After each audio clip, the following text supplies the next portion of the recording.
Uh-oh. Good evening, Fairfield Harbor. Wow, it is great to see such a great turnout today. Thank you all for coming. I'm Gail Albertini, a member of the Fairfield Harbor POA Board of Directors. Tonight, we are meeting to review the 2024 Fairfield Harbor annual budget. And tonight, we're offering for the first time live streaming video at our meeting. Hello out there. And you can also view the meeting later on our YouTube channel. I want to remind everyone that this is a budget meeting, not a shareholders meeting, so there will be no motions taken from the floor. But we will have time for questions and answers near the end of the presentation. We're anticipating the presentation to last about an hour, and then we'll have another hour for the questions and answers. But before we kick off the meeting, please rise and we'll say the Pledge of Allegiance. I pledge allegiance to the flag of the United States of America, to the republic which it stands, one nation, under God, indivisible, with liberty and justice for all.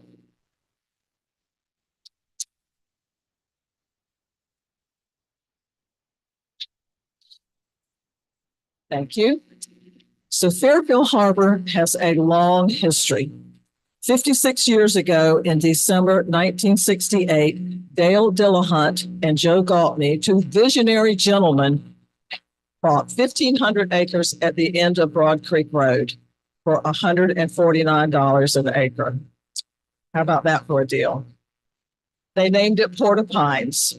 Later, it became Treasure Cove, and in 1977, it became Fairfield Harbor, the place we all so passionately love and call home. This is one thing that we all really have in common. We all care very much about this neighborhood, and we all agree that it needs to be taken care of and prosper. We just don't always agree on how to do it. But we all share that common goal. So let's unite to achieve this through collaboration, communication, and trust. So Fairfield Harbor is a vibrant and growing community that's evolved drastically through the years. This summer, I'll have been here 24 years. So I've seen a lot of ups and downs and ins and outs of Fairfield Harbor. And the POA is a business that runs and supports our community. And as your elected board of directors, we balance these two entities very carefully and take it all into consideration. We're a business and we're our community too. So hear us out. We must have a business plan to achieve the best results. And make no mistake about it, Fairfield Harbor is on the crossroads once again. Tonight, we're going to discuss where we are as a community, our financial state, and how we move forward.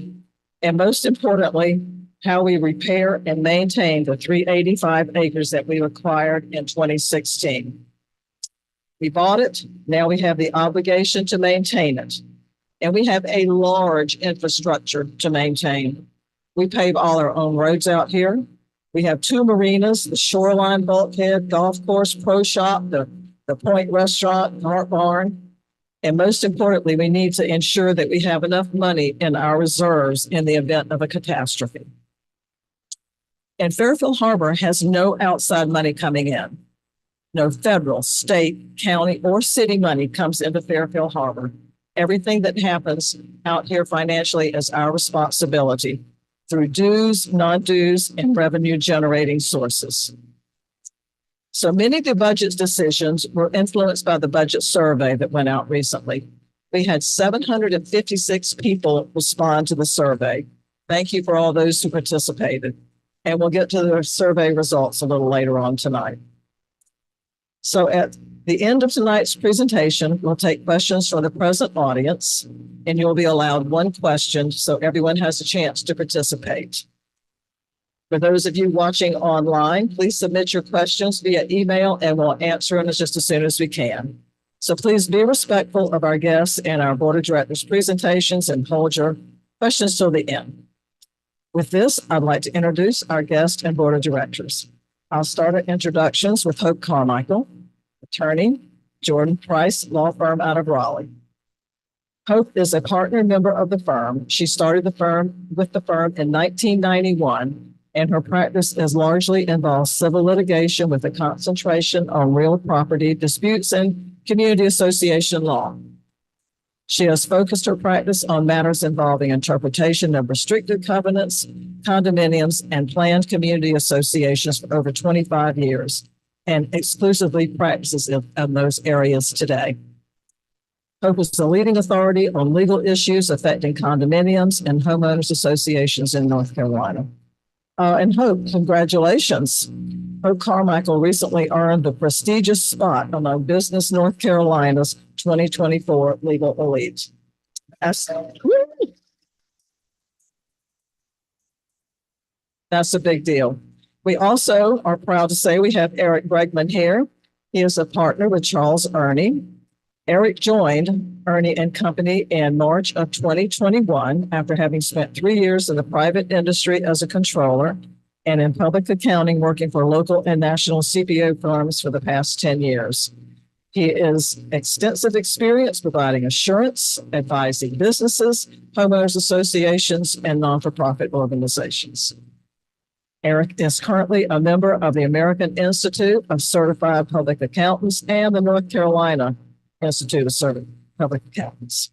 Eric currently serves as a director and board treasurer of Plantation Village and for Mallory Creek Plantation Homeowners Association.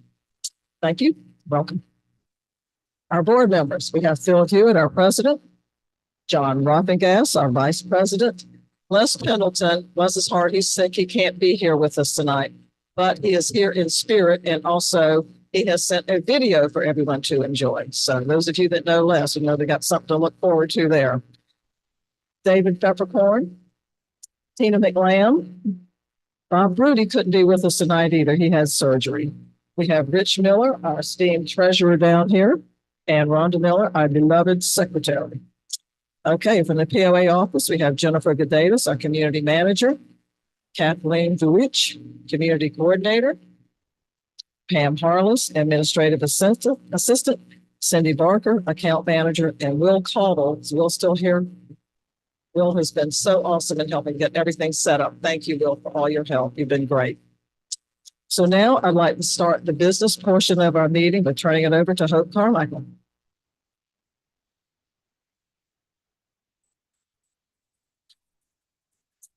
Thank you. Thank you, Gail. And so the board asked me to come tonight. It will not be a surprise to anybody who's in the room that there's been a lot of chatter in the community. The lawyer doesn't show up at the meeting unless there's been a lot of chatter in the community, right? So I'm going to go ahead and acknowledge that up front.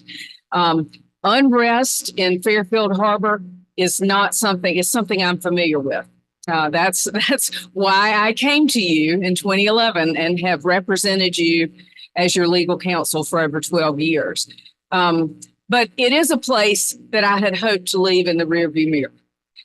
So I hope that by sharing with you my perspective during that 12 years that I have been your legal counsel, you can see where you are, how that has informed the decisions that the board is wrestling with to make as they were elected to do in the best interest of all of you. So many of you will have seen this timeline, and I'm not going to read the whole timeline that I prepared, helped the board with to go as kind of a cover to the survey that recently went out. So if you are newer to the community, certainly if you came after Hurricane Florence, you might not have ever seen the state that the shoreline course was in before Mid-South let it go brown and before they stopped, when the clubhouse was being used, before it was demolished, and before things got to the point where the POA actually was fighting to be able to acquire the property that you now know as the 385 acres. So from about 2004 to 2012, there was a lot of unrest in Fairfield Harbor. And there are three, you went to the Court of Appeals 3 times in very rapid succession. That is a record. You hold the record in North Carolina for the most appellate decisions within the shortest period of time. As I say, let's hope that we've left that in the rearview mirror, because also what happened at the time that some of that was members fighting against the POA. Some of that was members fighting against the developer, and some of that was against Mid-South, who was the successor owner, not the original developer of the neighborhood, but became the owner of the golf courses, both Shoreline and Harbor Point. There was some litigation where there used to be an amenity fee that was charged in addition to your annual dues. And there was litigation over that. One of the Court of Appeals cases said Mid-South can't charge you the amenity fee. So when they stopped getting the amenity fee, they quit maintaining. They shut down the shoreline course.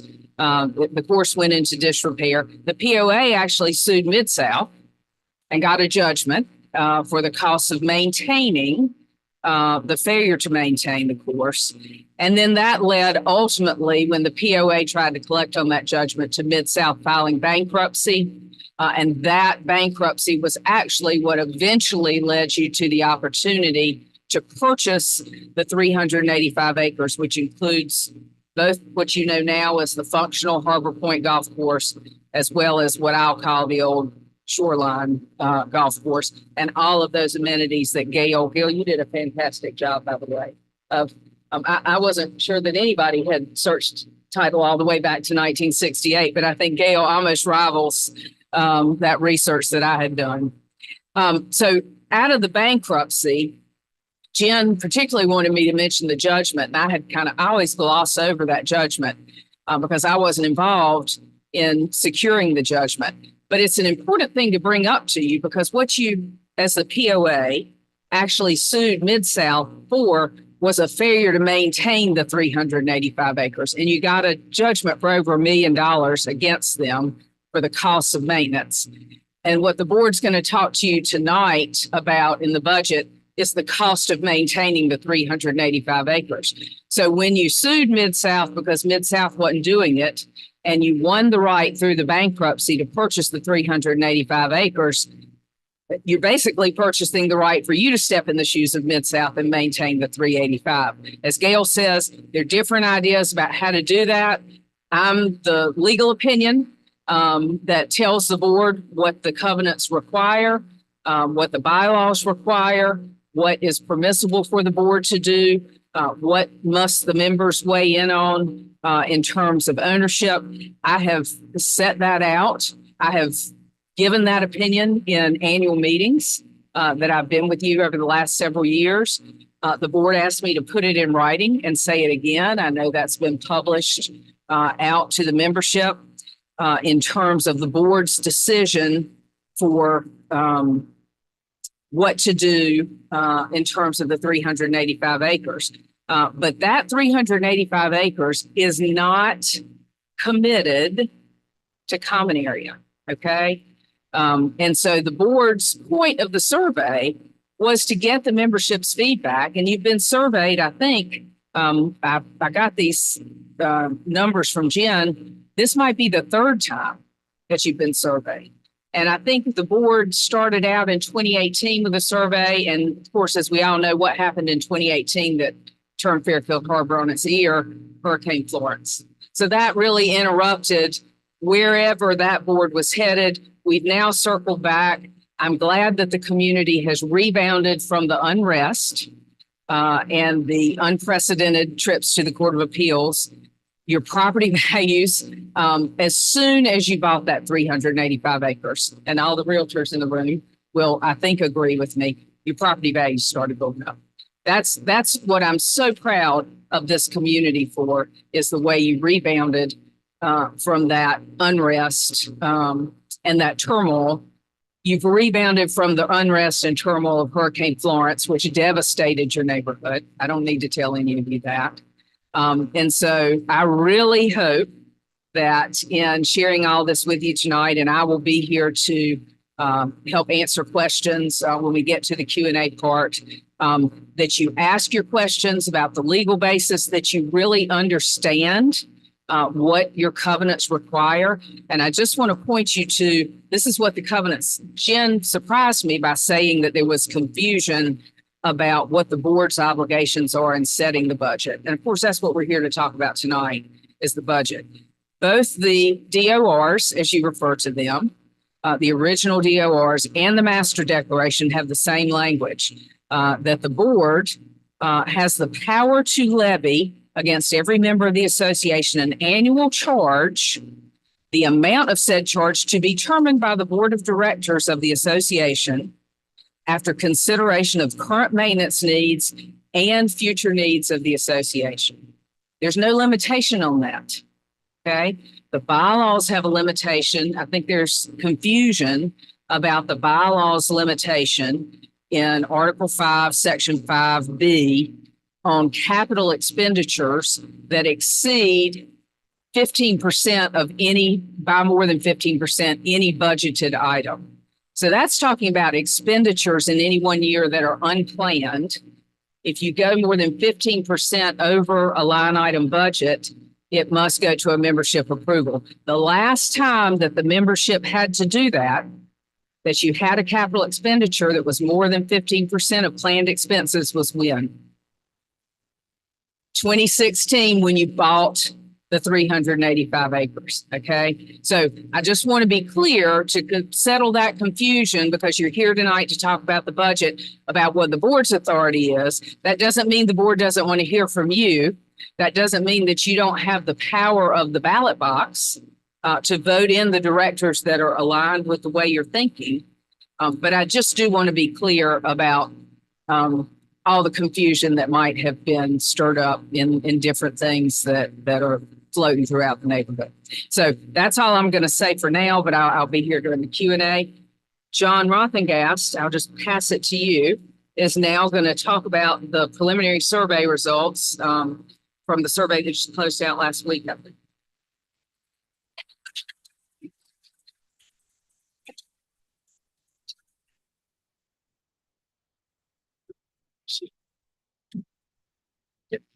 Anyway, good evening, fellow owners. First time using glasses. Anyway, recently we sent out a survey with about 20 questions on it, with budgeted items and possible development and revenue ideas. How many of you took the 10 to 15 minutes to fill it out and complete it? Let's hear it today. That's good. That's good. Well, for those of you who did, thank you. We received 756 responses. And if any of you worked on a survey before, you know, out of 2,800 people, that is a great response. So for those of you who did, let me know. We heard you. Obviously, we don't have time at this meeting to go in depth on every question, but I will summarize the important points today. Okay, the first one was on communications.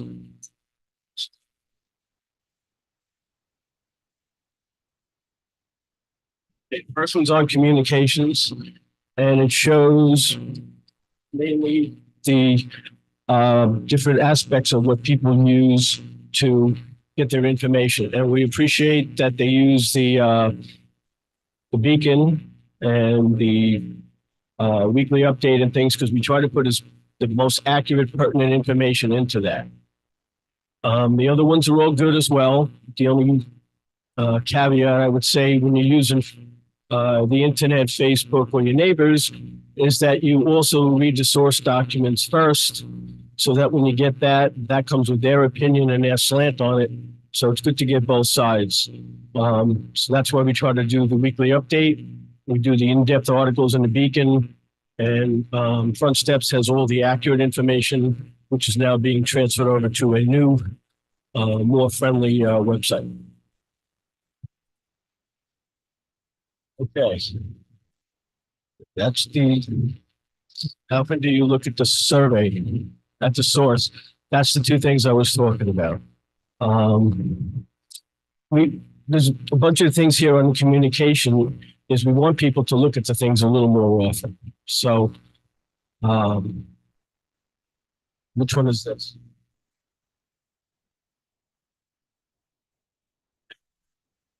All right. That's it, yeah. All right, so weekly would most likely be the weekly updates, which is usually somewhere between 8 to 10 pages, and we try to put pertinent information in there each week that changes. The monthly would be the Beacon, where Gail and a bunch of her staff does a lot of more in-depth articles than you can put possibly in the weekly things. So they're good sources. We recommend more of you use them. It seems like from what we've seen versus when I asked this question last year, a lot more people are doing that, and that's good.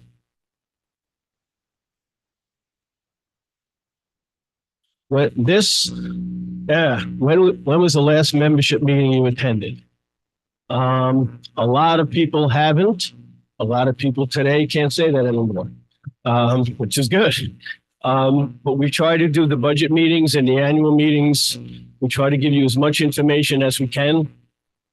We try to keep it to an hour and a half. Obviously, there's a lot more detail. So we're going to hit the summary of those things tonight. Okay. Okay. This is obviously the 800-pound gorilla in the room. Do you support the development of the over 55. Okay. So, the discussion on this with the over 55 to be developed was only going to be 5% of the purchase, 385 acres. Now, as you see, over 55 of the survey said they would rather pay higher dues to maintain these 40-year-old assets than to develop the land to reduce the costs. So you have to add the groups together. Which slide am I on?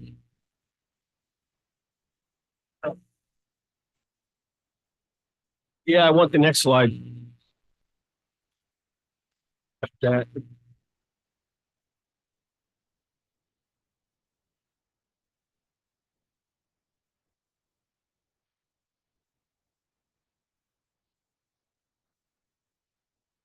Well, like I said, we weren't going to go into every one of these, but we're going to.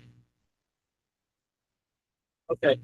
I wasn't going to go into every slide on here. I was going to try to hit the highlights. And the things that were communication, we did. The thing on the senior living, which to me was the biggest thing there. And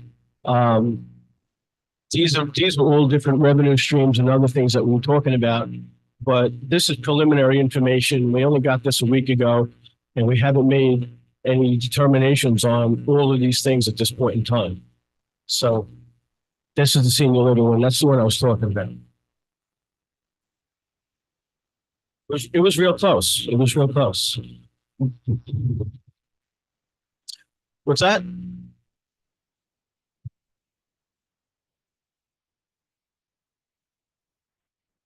The green is yes, and the blue is no. So it was slightly, yeah, it was real close. It's within 5%. But the difference is if you build on the land, once you do that, you've eliminated the possibility of not doing that. So when all the people added together said, 55% said, we'd rather you did not develop it, and 45% said they did. Once you develop it, you've eliminated that choice to the 55%. And they're more than fit. That's the majority. So we had to listen to that. So at this point in time, this board is not going to move forward and build a 55 on that land. That's the bottom line.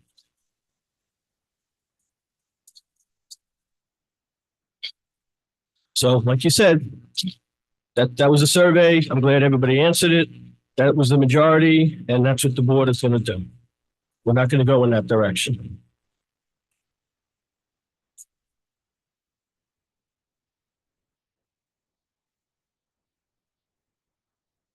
And the thing about generating revenues, most people want it, but we have a whole bunch of different things we mentioned in parts of the surveys, as far as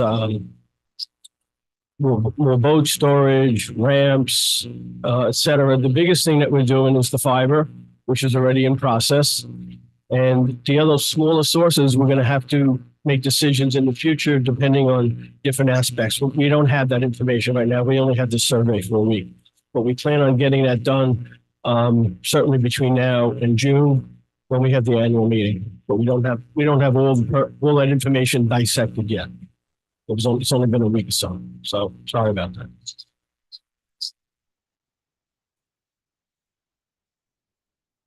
The gated community thing is one of the 3 or 4 pieces that was on there. And it looks like a good idea. Most people were for it. Quite a big section of people were for it. It's going to go forward. We'll have to talk to contractors and things of that nature. But somewhere within the next few months, that might be worked on. Once again, I said, we have an initial budget right now, and these are things we're talking about in the future. They're not in budget between now and the next 2 or 3 months. These are future revenue type things and future development. And that's all the things I was going to do on the survey at this point. I don't know when we're going to put the survey online. We haven't made that decision yet. I think we want to dissect all the information first and then decide what aspects we're going to deal with. and then it'll go online. I don't have a time frame at this point in time to put it online.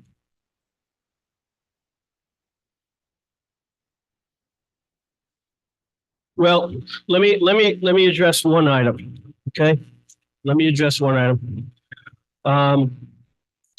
We mentioned up front that the reason that the Harbor Club New Community Center was not on the survey is very simple. 3 years, well, let me just read this, okay? Because this is another big item. 3 years ago, the board planned and approved this project. We stated 3 years ago, it would be 3 years of $100 increases. 2 are done. The last one is this year. It will be fully funded and ready to go. As a matter of fact, the committee met last week with 3 great builders who quoted within our budget and all stated that once they're turned on, they can have the building started and completed in less than 2 years from today. Now, you can just think of having a budget meeting in a new Harbor Club that holds 300 seated people. And they were excited to work on this project. And I'm glad to report this news because I've been working on this for this committee for about 6 years. So that's why it was no longer part of the discussion and why it wasn't onto the survey. Okay. It will be. We'll answer that more in detail when we get to the questions and answer section. All right, I got a couple more things I want to say.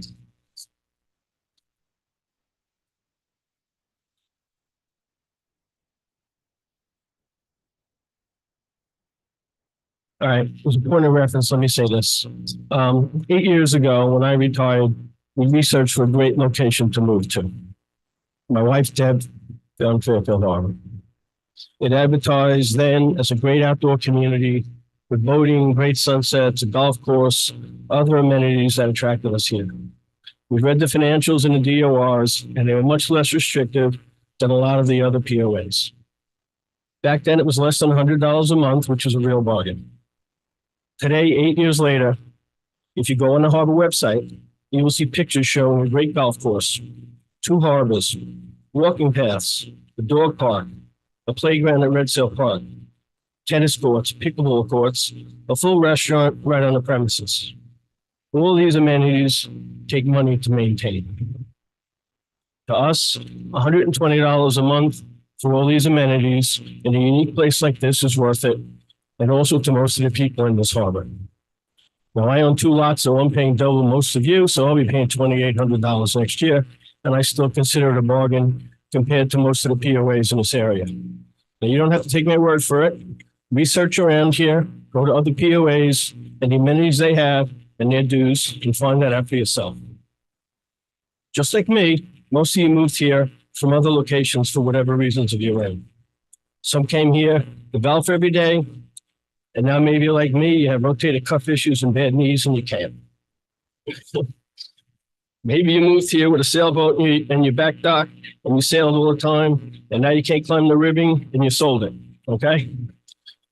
Whatever, what once worked for you, to some of you might not work for you anymore, okay? Life changes every day. Maybe these amenities are no longer worth it to you. Those are your decisions to make, but not the board's. 2.5 years ago, when Phil and I were elected by a large majority of you, and he reminds me every day he received more votes. Anyway, a lot of the infrastructure here was in serious disrepair. With a lot of hard work by the past 3 boards and all the employees who work in Fairfield Harbor on all the grounds here, not just the 385 we purchased, we restored this community to what it was prior to Hurricane Florence in 2018. And to me, that's a great accomplishment.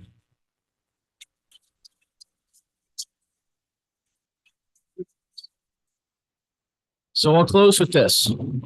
Just like some of you, I'm a husband and dad first. And we recently got dad of a 9-month-old energetic puppy.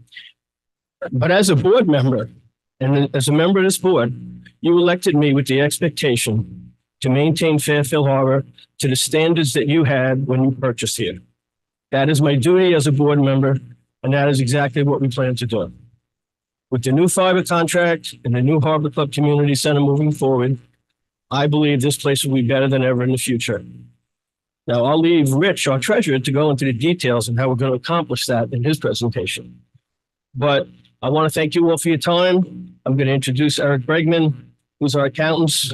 We'll make sure we do things correct and within AICPA and the goals that you're supposed to do so that everything is fair and up front.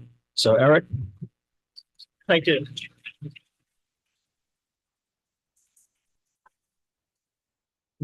Can you all hear me okay? All right. A little taller than Lawrence, sorry. A lot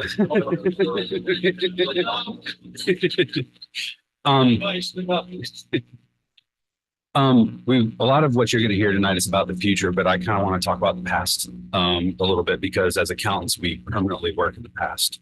My name is Eric. I'm a partner at Ernie and Company. We're in Wilmington, North Carolina. Ernie and Company was founded about 40 years ago.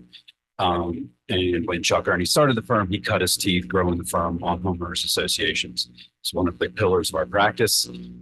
I currently am responsible for over 200 HOA tax returns, as well as 25 to 30 HOA compilations, reviews, and audits. So I have a little bit of knowledge in this area. Fairfield Harbor we've worked with the board for a number of years now. As I mentioned earlier, I've been here for 3. My first year here, we were engaged by the board to do an audit for the 2020 fiscal year. And we issued an unmodified clean opinion on the financial statements that year with a clean internal control letter. Fiscal year 2021, we were not engaged to perform any assurance work. And then we were engaged for 2022 to perform a compilation of the association's financial statements. A difference between an audit and a compilation is an audit provides reasonable assurance that the numbers are stated fairly in accordance with generally accepted accounting principles. A compilation is just taking the association's financials and compiling them into a nice, pretty set of financials. We do not provide any assurance on the compiled financials. We are engaged and scheduled to do an audit of the financials for the 2023 year end coming up here shortly. Couple of things I want to point out. I have some financial highlights to present and to give to you guys comparing the 2020 audited numbers to the 2022 compiled numbers and where we are and where we're going. A lot of positive things. And as an aside, the board hiring an independent CPA is showing that they are performing their due diligence to you guys. And CPA is one of the few organizations that can actually give an independent view and assessment of how the board of directors is doing because, as they say, numbers never lie. So I'm going to give you a few highlights, some positive things that you guys need to know about the numbers where they were 3 years ago versus now. Total assets of the association, $150,000 higher. Total current assets, $450,000 higher. So your assets have increased from 2020 to 22. I have no idea what's going on here. Your total fund balance, which is your equity, the net worth of the association has increased $550,000. And most importantly, your capital reserve fund balance has increased by approximately $400,000 over that period of time. We're going to answer questions at the end. I was told that is, you can ask me questions. I'm happy to answer them at the end during the Q&A. Total revenue from 2020 to 2022 has increased over $700,000 as well. So from a numerical perspective, those are some positive things. Every association has its challenges. I myself am a treasurer of my own homeowners association, about 1,400 homeowners, and I can understand that faced with increases, it's not always the easiest thing. Having to work through a budget is not always the easiest thing. But you guys elect your board of directors to do a job, And, so you guys allow them to do their job, you do your job, and, everything will work out fine in the end. But like I said, from a numerical perspective, the board is doing what they're supposed to do. All your tax returns have been filed in a timely manner. The association has not owed any income tax in the last number of years as well. And so, we have a great relationship with the board, great relationship with the management company. We always get all the information. It's clean, it's tidy. So it allows us to do our job, which allows us to have these financials for you guys. So I think that's all I got. I'm going to pass it on to whoever's next. I guess that would be Bill. And like I said, at the end, I'm going to be here for the Q&A if you have any questions.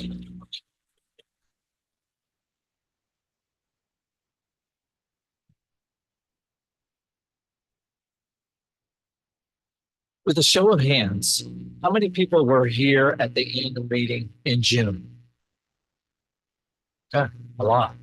For those of you that attended, I apologize. Some of this will be a review. But as I said then, you can't begin to understand where you are unless you understand where you've been.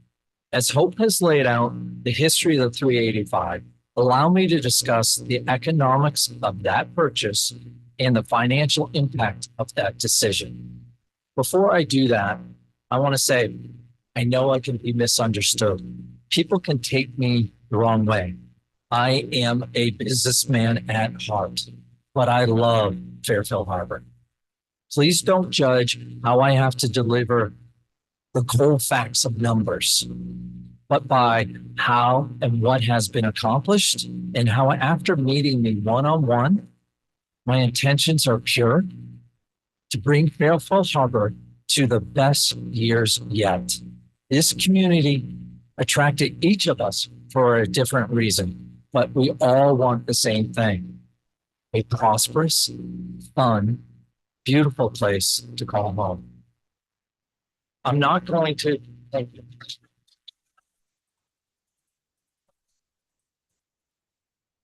I'm not going to break down the entire P&L statement, but highlight what I consider are the four main lines that determine the health of a business.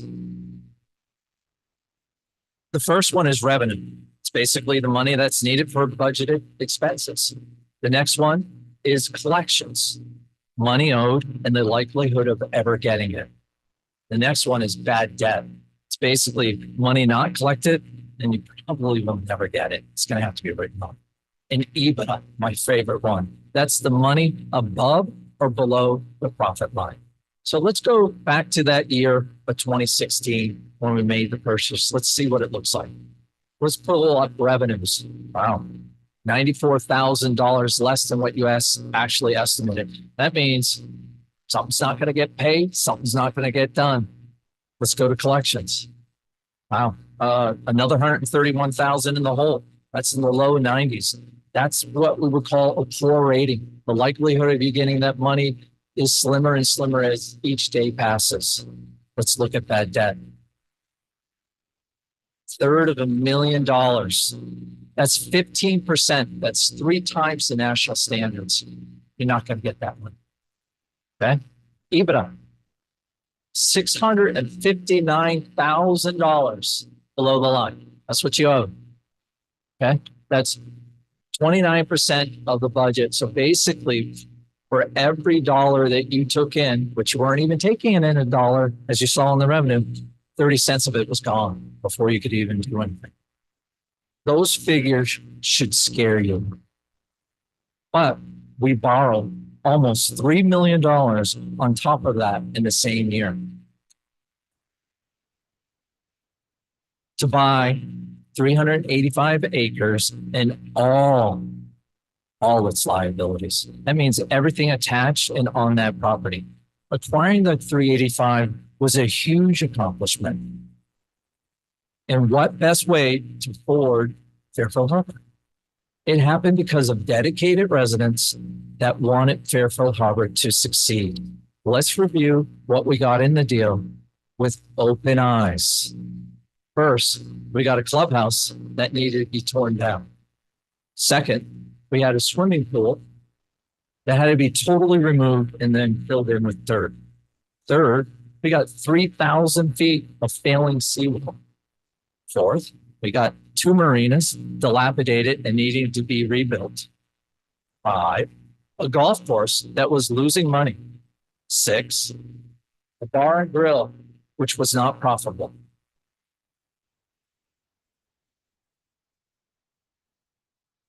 7, on the shoreline side, another 18-hole courses with fairway grass 6 feet deep that now needed to be maintained.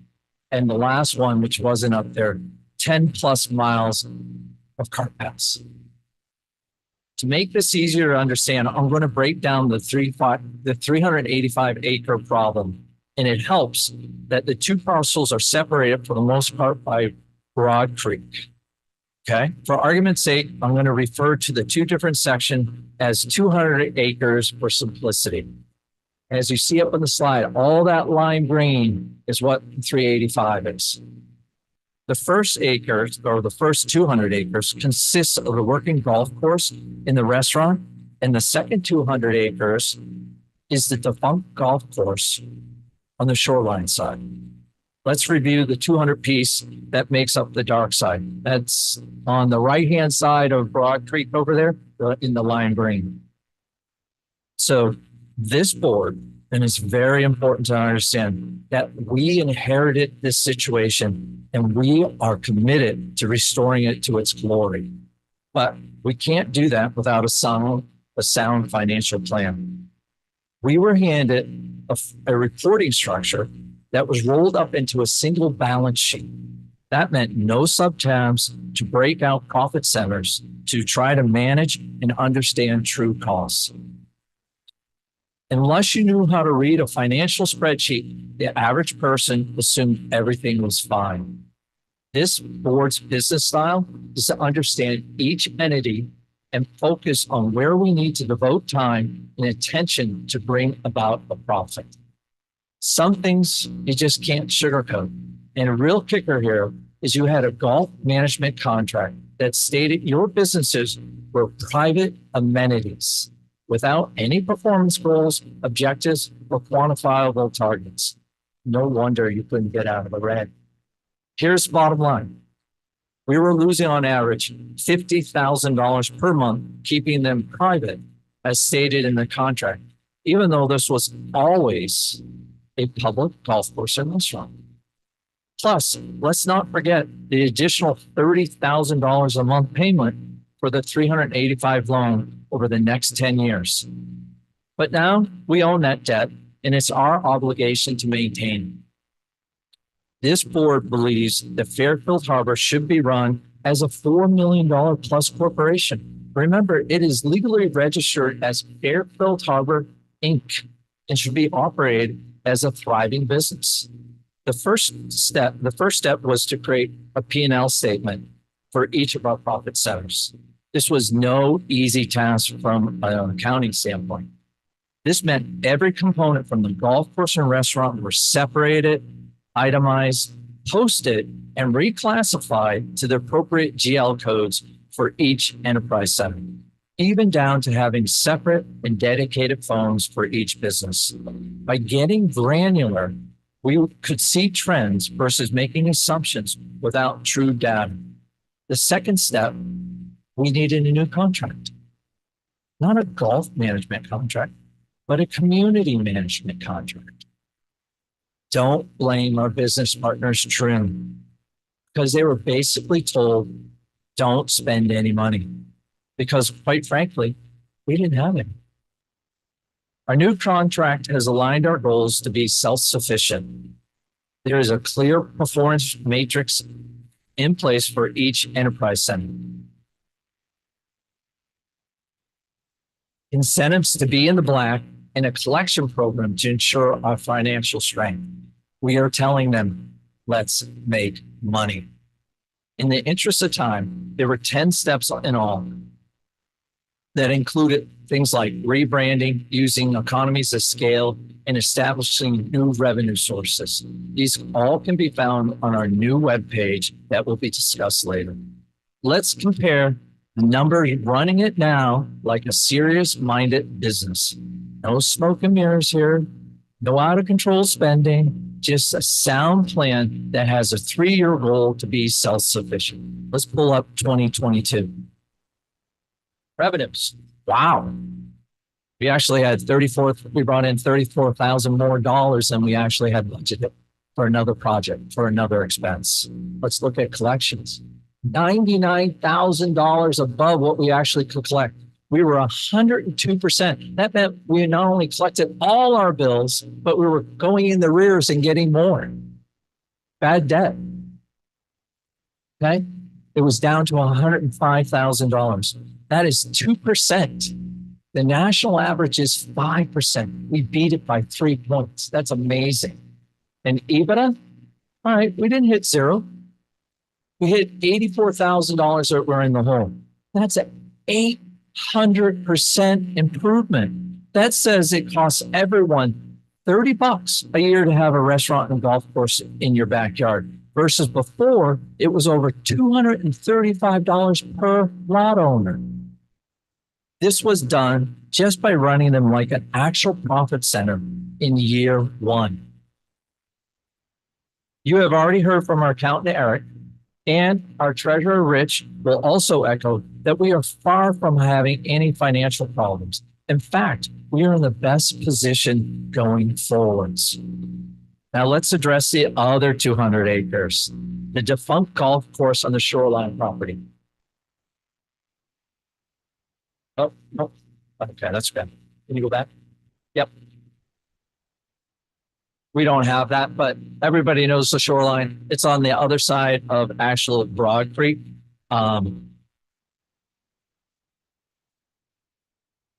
There it is. Thank you. That's the defunct golf course on the shoreline property.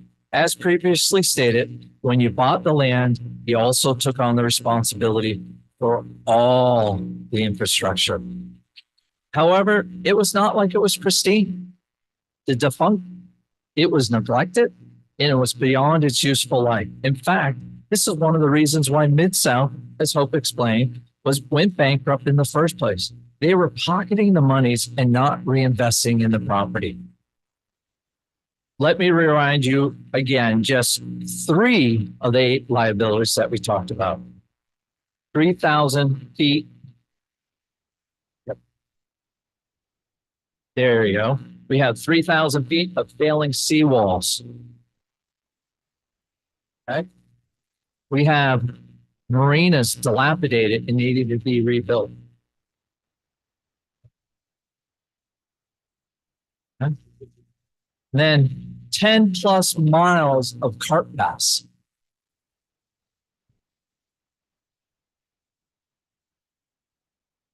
All right. This is important. If you don't remember anything else I've said, remember this. There was never any dollars budgeted for these additional projects. Like a credit card that has come due, we must allocate dollars to repairing our infrastructure. Any funds used were siphoned away from the 30 miles of roads and streets budget, the 36 miles of swales and culverts from the stormwater budget. Even our outside reserve studies show that these infrastructure projects, the seawall, the marina, and the cart paths on the 385, are past their useful life and must be restored. Let's not forget, on this property, there are miles, many more miles of swales and culverts that are desperately in need of replacement. The increase in dues is necessary now, so we don't have to have a large one-time special assessment. We're trying to avoid a $1,000 surcharge for each lot. Okay? If during these record years of inflation, we had only the courage to increase the dues $75 a year, $6 a month, since the purchase of 2016, we wouldn't even be talking about this year's dues or any of these capital improvements or projects. $6. We can't slow roll this, as some have suggested, because you must use economies of scales to get contractors interested and get a better bang for your buck. And quite frankly, all of it is shot or has already been torn down. By doing this increase, not only do we correct the infrastructure, which is your responsibility, mine too, because I live here, when we agreed to purchase the land, but it's also the board's responsibility to grow the reserves in the years out. This is so important for a community of our size. We are underfunded in the event of another major disaster that could threaten the entire neighborhood. There is no guarantee that any government agency will bail you out. And based on the insurance industry's recent increases, you may see more of these companies pulling out of the state. I will leave you with one last quote. Doing nothing is a decision. It's almost always the wrong decision. Next up, we will have. Thank you.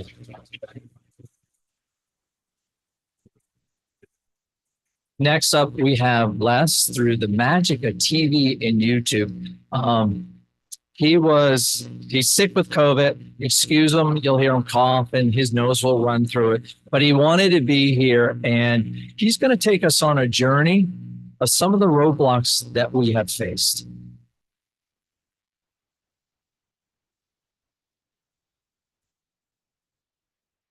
Which for our community on POA. I've lived in it. Good evening. My name is Les Pendleton. I'm one of the board of directors for our community on POA. I've lived in this community for over 20 years. I'm familiar with most of the history of it. When I ran for the board, I thought I knew everything about this community, but I didn't. Upon being elected, it became aware to me that when we purchased the 385 acres, which I thought was a great deal, we needed to do that. I found out that we could not use any dues to pay for that land. So you ask yourself, well, how are we going to pay for it? Well, you can only use non-dues income. That would be money from the golf course, the restaurant, the marinas, things like that. And they were always at money. The marinas were at the end of their lifetime. The docks, the bulkhead was falling apart. The golf cart trails were crumbling. We had to maintain all of those things and actually get them back in decent shape. So we were trying to figure out how we could pay for this. It's a big payment every year. It's over $300,000. Well, we still owe over $1 million on it right now, and it really hamstrung the board to be able to keep the community up and progress. Now, as far as our dues history is concerned, when we moved here, we had a stability fee of over $700 a year and a POA fee, the dues were about $450 a year. You add them together, you got right at $1,200. So we're basically running this community on the same income we were running it on 20 years ago. Not only that, we picked up the payment on the 385 acres, paid plus the maintenance on all of that at the same time. So we're strapped. The community is very strapped on how to get things maintained and pay off the loans that we had. Now, Bill was always a businessman. He's very smart. I admire him a lot. So he started attacking some of the things that we have in this community that we perhaps could make some money off of. And the first one he went after was the restaurant. It was a little long in the tooth, had terrible acoustics, and it was a band playing, couldn't stand it, have a headache. So he went in by himself and remodeled that restaurant. He furnished all the labor for it, and his ideas are what you're seeing in there. And guess what? It worked. The restaurant has really turned around. We're not making a lot of money there, but we are making occasionally a little bit of profit on some months. Okay. Now, when it was built and finished, I went to the ladies in our office over the POA and said, so what did the community think of the restaurant improvements? And they said, well, a lot of the restaurant, people that go there like it a lot. But there's this one group on the internet that said it was just a terrible waste of money and that we shouldn't have done it. But, silly me, I had no idea that we had experts in restaurant management right here in the community that we should have consulted with before we did this. Another point was the palm trees. I love the palm trees, and I was wanting to see some in our neighborhood. We worked out a deal with the palm tree company to bring them up here, and we would sell half to residents, and the other half the POA would get for free. Basically, the people who bought 20 would be paying for 40. It was still much, much cheaper than you could ever buy one on your own, about half price. So they sold out the first time we ordered them in 10 minutes. The next year, we doubled our order, and it sold out. And this year, we have triple the amount of orders and a waiting line to get them. So I would say it not only was a great idea, but it also has improved the looks of our community a lot. I was very excited about it. I went over to the POA office and asked the ladies up front. I said, "What does the community think about the palm trees?" Guess what? They told me that a lot of people thought it was beautiful and they loved it. But there was a group on the internet that thought it was a waste of money. We should have never done it. It was not well thought out. Again, I had no idea that we had expert horticulturists right here in the community that we could have consulted with. But live and learn, right? Another problem that we tackled was speeding. Now, we had the number one complaint in the harbor of residents was that speeders going up and down Pelican and Cara, and they were concerned somebody was going to get hurt. Maybe a golf cart would get hit or somebody on a bike or walking their dog. We totally agreed, and so it lowered the speed limit to 30 miles an hour. Anybody that drives those roads will be able to tell you, honestly, the speed has dropped down considerably.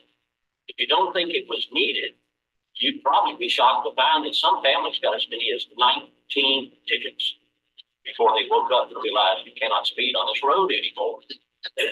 I went and asked the ladies in the office. I said, "What is the word on lowering the speed limit?" She said, "Oh my God, the people telling me to care of love it." But there's a group on the internet out here that thinks it is horrible.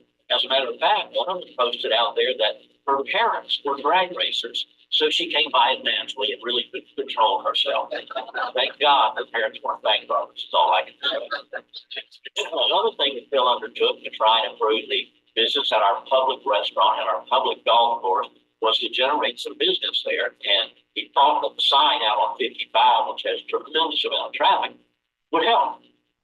We all agreed and said, let's get it.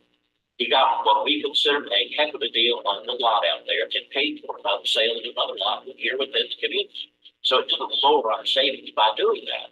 And it's almost complete right now. You've probably seen it in the last few days, but I think it's going to be a big boom to the community. Well, I went into the front office and I asked the lady at the POA, I said, "So what's the word on the sign? Do they like it?" She said, "A lot of people think it's beautiful.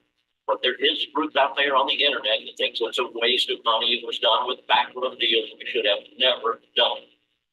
How was I to know that we had some marketing experts and people who were sign advertising experts right here in the community? It just baffled me how I didn't know that. Then we not talk about the 55 plus community. There's average age in our community is 67. So a lot of people, after about 10 years or so, are aging out their ability to keep their homes up. A lot of them thought it would be a great idea to have an over 55 community where they could live without having to do all the maintenance and the upkeep. It's going to be beautiful, okay? And we were not ever talking about selling out to a developer for widespread development. It was only going to be a small portion. Excuse me. Well, it never came to fruition at this point now. And I went over and asked the ladies at the POA office. I said, "What are they saying about this?" She said, "Terrible, terrible idea. They hate it." And I'm afraid that what these people are doing is not in my backyard. And they just don't want anything to occur that changes anything for them, even if it benefits the whole community. So we moved on to the fiber contract.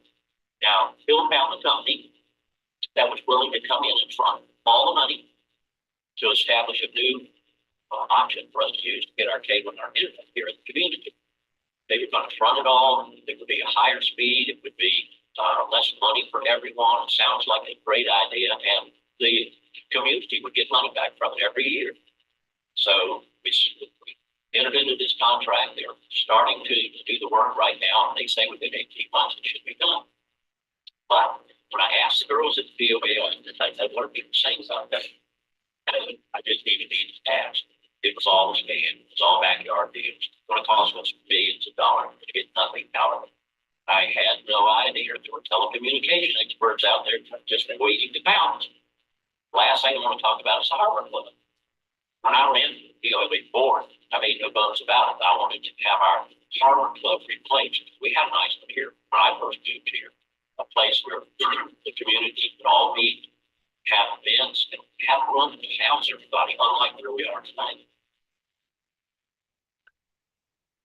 Well, I went over after we got started and asked the lady from us what the community was saying about it. She said, well, all the surveys that we took showed that that was one of the main things at the top of the list for everybody was to replace the Harbour Club. I certainly felt like that.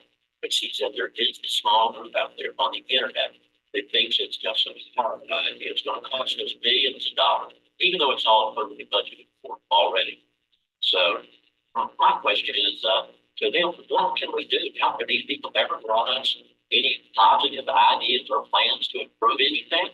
She said, not that we've seen. And so I tend to believe that's the answer. These are people that will just tear our community down, not try and pull it together. And if you follow what these people want to do and let them control your POA board, you're not going to recognize this community. Appreciate you letting me take a minute of your time. Good evening.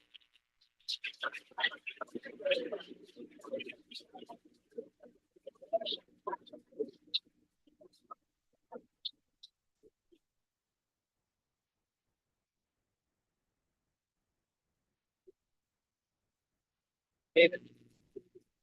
That's David.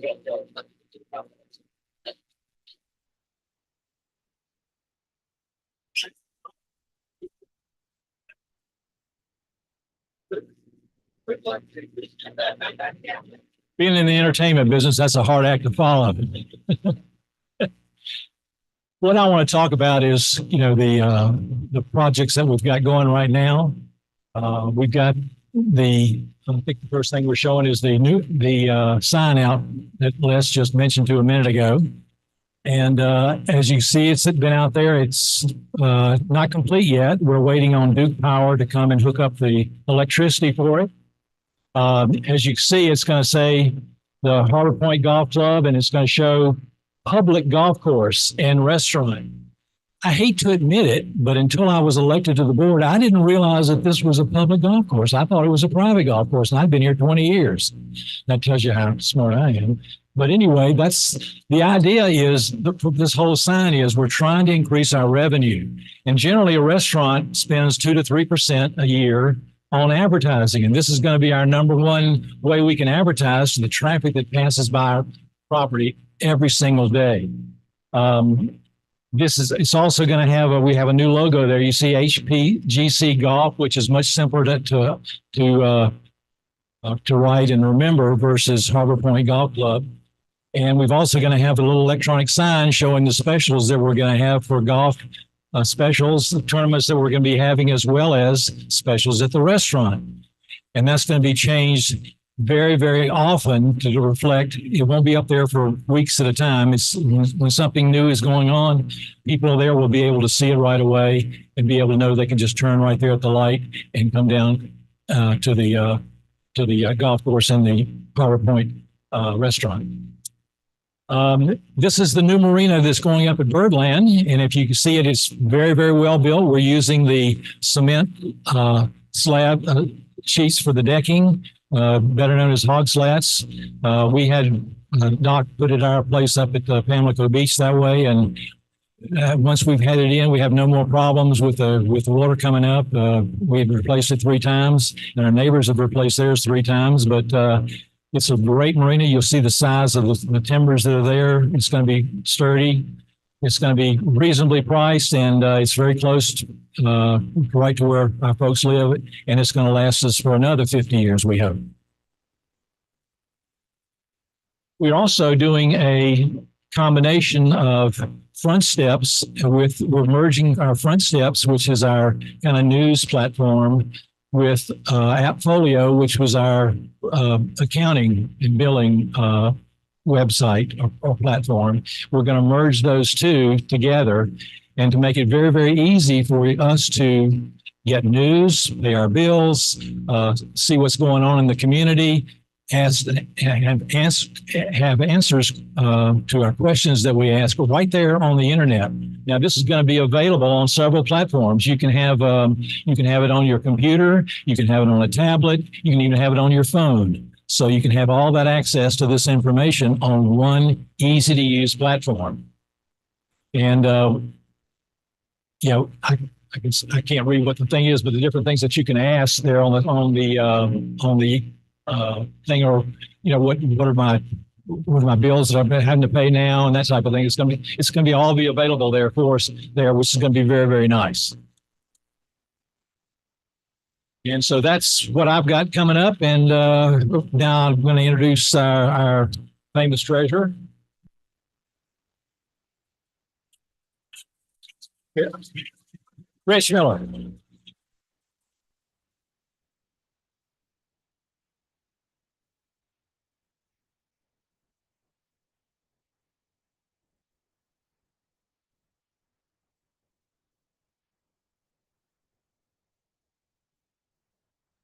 Hello, Fairfield Harbor. I like doing that because you can't do that in Zoom and get the same result. If you do it in Zoom, you're just kind of looking, but well, nothing's changed, so that's the way it goes. Welcome. I'm glad we had a large turnout tonight. I am Rich Miller. I've been around for quite a while. Bill convinced me that I needed to stay another term as the treasurer. And I knew it was going to be a complicated budget this year. And that's the reason why I decided to stick it out. So, yeah, I'm Rich Miller. I'm the numbers guy.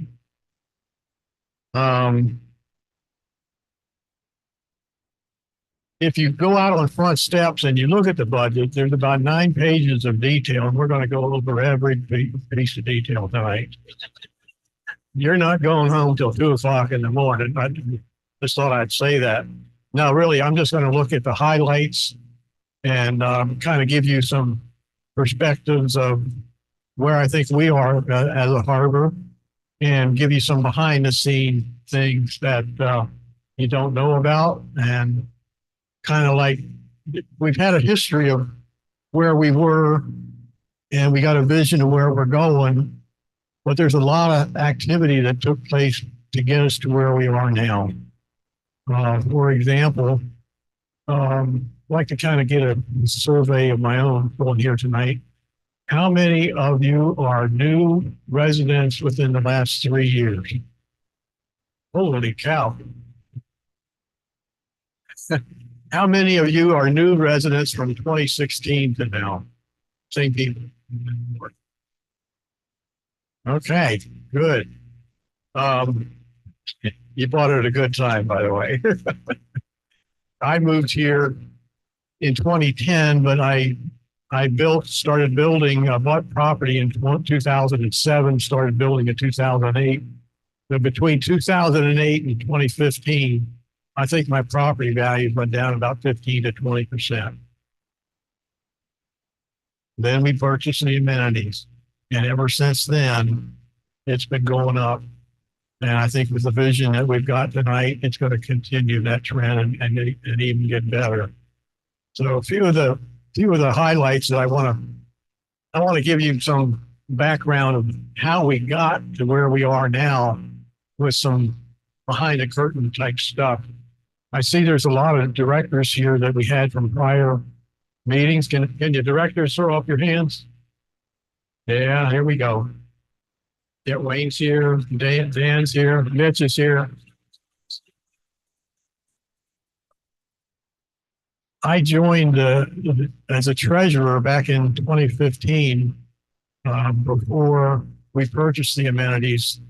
I was not around and I was not a key part in purchasing the amenities. But we had some good people on the board that worked hard to make sure that we got that final combination where we could purchase the amenities but non-dues monies. And I'm kind of a bastard when it comes to spending your money. And by that, I mean, I don't like to spend it unwisely. I like to spend your money wisely. And a lot of other directors are likewise. I think Dan Engelhoff is here. He kind of kicked it off. Security. When I first moved here in 2010, I did work 3 years in security, and we had a captain. We had 2 people on, 3 shifts, 24 hours, 7 days a week. New employees would come in, they would get a week's worth of training. So a lot of times we had 3 people at the gate plus the captain. So we had 4 people at the gate. I think our budget was somewhere in the $400,000 to $500,000 range. And then Dan got a hold of it and said, enough's enough. We got to get this back under control. I think he 100,000, 200,000 down, 245. So those are some of the things that other directors have done within their realm of responsibilities. When I became a treasurer in 2015, for the first 6 months as being a treasurer, I had to learn how to drink out of a fire hose to learn how the accounting system worked. And then once I did, I kind of popped my head up around and looked and said, what can I do to make things better here? There was a company that we were spending $175,000 on to maintain landscape from the entrance on Broad Creek Road at the entrance of the gate down to the crossroads there at at the ATM in Castleberry. I thought that was kind of excessive. I kind of computed that we would have to pay 5 guys a day, 8 hours a day, 5 days a week. And I told the board that. I said, you guys, you're crazy in doing this, spending this kind of money. And that was the first mention of it. The next time I mentioned something about it at the next meeting, it was like, did you see that pretty white truck with a yard neat sign on the side of it? You bought that for him. And for those of you who didn't laugh, that means that they had more profit than they had to deal with. The owner of the company just was laughing at the bank every time he got a check. That was the third meeting. We did cancel that contract shortly thereafter. Another thing that I looked at in that first year of being a treasurer was we had purchased 9 parcels of land from Wyndham. One of them being the ATM lot. That was a good one. But I didn't get a chance to look at the other 8 lots until I had some time to get onto Craven Maps. I'd learned how to use that website, Craven Maps. And I noticed that 2 of the properties had kind of unusual outlines to them. They weren't square, they weren't rectangle. One was like a big curve, and the other was like a big blob. So I learned how to use the image section of the Craven Maps. And once I looked at them, I understood what those shapes meant. We purchased Argosy Drive and Lake Elizabeth. Now, we bought them from Wyndham, which is a commercial entity, that's fine. But there's different tax ramifications when you're a nonprofit organization. So I had to go down to the county commissioner's office and have them update those 2 parcels to common property because we don't pay taxes on common property. So that did save another couple $1,000. But and I did similar things with the other parcels as I could. So what we are going to look at tonight, we are going to look at 3 charts. Before I forget it, I see Chip Hughes in the back of Chip Harris at the back of the room. Chip is our regional Troon director. Welcome. Glad to see you're here tonight.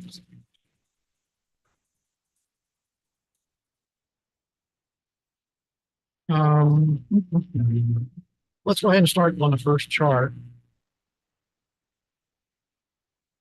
I'm not going to show you the whole chart. I'm just these are pieces of segments of the This first chart is segment of the top portion of the budget detail page.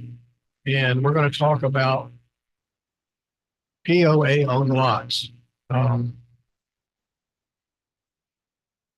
We currently have projected that we're going to have 54 POA owned lots. Now, these are lots that the POA has title to with the county.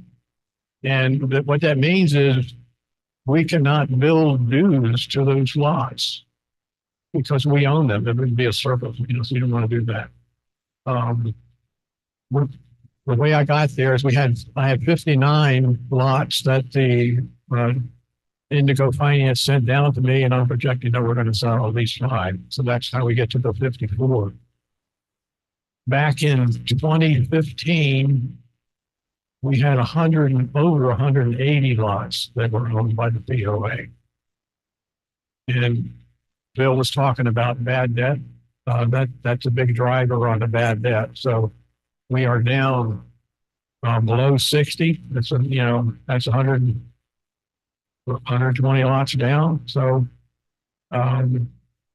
that's one of the 3 factors that's used to generate the bad debt number. And I'm going to do it. Bill was a bastard on money too. He is also our property guy, and we have really driven the number of lots down that he has been since he's been involved in properties. We have been selling properties that have been on our books for decades. I mean, we're selling properties from Davy Jones Court, Lighthouse Lane, just other ones that had some title problems with them. We've gotten rid of those. We demolished that one house down on Bucko Reeve. We still have that property, but that thing is a real mess. I don't know how we're ever going to get rid of that one. The next line down is the 28-24 total lots that we have to bill our revenue on. And then something new that I got this year, I knew there's a neighbor that I knew on Pelican that she had a half lot. So there's like you got a house, an empty lot and a house, and those two properties have agreed to share the middle lot because they didn't want somebody to build on that lot. So I went to Cindy and I said, Cindy, how many half lots do we have in the community? And Cindy, my go-to girl, thank you, Cindy. She said 14. So that's equivalent of 7 households that we were not billing. Well, we were billing, but we weren't catching it in the budget. So this is a correction to the budget. Several people have asked me questions of how are we calculating the 2777 number to bill our revenue. And what you do is you take the 284, the 2824 minus the 54 plus 7, which is the half of 14. And that's how you get to the 2777. You take the 2777 times the 1395, and that's how you get to the revenue for the dues. Now, people have already said a couple different things in the past that 3 years ago, this board had made a commitment to build the Harbour Club.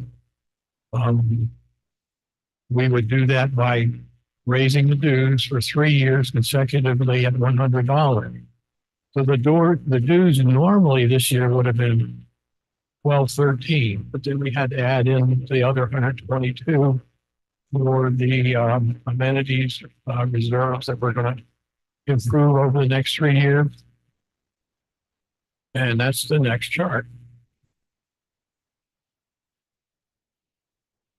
The ones in green are the ones that we really are focusing in on. Card Pass, we have cart paths on two different sides. We have cart paths on the shoreline side. We've already paved the first 9 holes 3 years ago. So it's going to be 4 years between paving the first 9 and the second 9. So in 2025, we're going to pave the whole other 9 holes on a shoreline side. And that way you can just get in your golf cart and don't worry about the bumps ever again. You can ride your bike, you can walk your kids, you can put them in strollers and run, and it'll be smooth. So we're going to be real happy on the shoreline side because the people really enjoy their green space. Good for the mind. The next line down is the cart pass over on the golf course, HP side. Now, last year we were going to do a longer extended version of that to kind of give Chris time to work the land on both sides of the cart paths, but we decided to speed that up. We'll just have to get Chris to work a little bit harder, getting the land in shape on both sides of the cart path. So we're probably going to do about 6 holes per year over on the golf course side, and that'll be done in 3 years. The next line item in the green is the $100,000. That's going to be for the new shoreline entrance. That's going to be an entrance only gate. You have to be for residents. So there's contractors can't go in there. It's only for residents, and it'll give a shortcut for the people that want to get down to the Gondolier Peninsula. And it'll alleviate some of the traffic that comes into the main gate at the end of the day. So that's going to take care of the woods, the paving, the gate. I think everything but the security camera, from what Tina tells me. We may have to scrounge around a little bit and get a few extra bucks for a security camera there, but that's about it. Bulkheads. 3,000 feet of bulkheads. Wayne Strasball's here tonight. I remember when Wayne was on the board when I was treasurer, he was very instrumental in starting to take care of the breaks that started to creep up as they occurred. And Wayne did a real good job of staying on top of that and getting it done with the wood, but it was done, and those repairs that were done are probably still in good shape. The problem is when they laid the harbor, it was all done at one time. And when we envisioned the $100 per year for 3 years, we weren't going to activate the loan on the Harbor Club. So we were going to use those monies towards reserves for those 3 years. And we were hoping that we could get the reserves in infrastructure in pretty good shape at the end of those 3 years. But what has happened is the bulkheads repairs have just accelerated beyond all belief, and they're just going to fail and fail miserably over the next few years pretty quickly. So the material that we're going to be using is not wood. It is a fiber material and vinyl. Okay. Vinyl. All right, whatever you say. So Doug King was very instrumental in researching that material that the board brought it into the board. We selected that material. So we're going to be using that material. I believe construction should be starting this month. We're close. We're very close now. Right after the marina is done, then we're going to start working on the bulkheads and take care of that in 3 years. That whole project's going to be about $1.2 million for the Inner Harbor. And that should last, I don't know, 50, 75 years. We're not going to have to worry about it anymore. The last thing that we're in green is the shoreline marina. And we're going to do similar work that we did to the Birdland Marina onto the shoreline marina, and everything's going to be copacetic. Next chart. This is the capital chart. We got a few dollars up there, unanticipated projects. Sometimes we'll get something that needs to be happened, that needs repair. Might be 5,000, might be 9,000, whatever. And there may be a couple of instances in a year. So we just got some dollars there to take care of those small things as they crop up. Tina's going to spend a lot of money on security.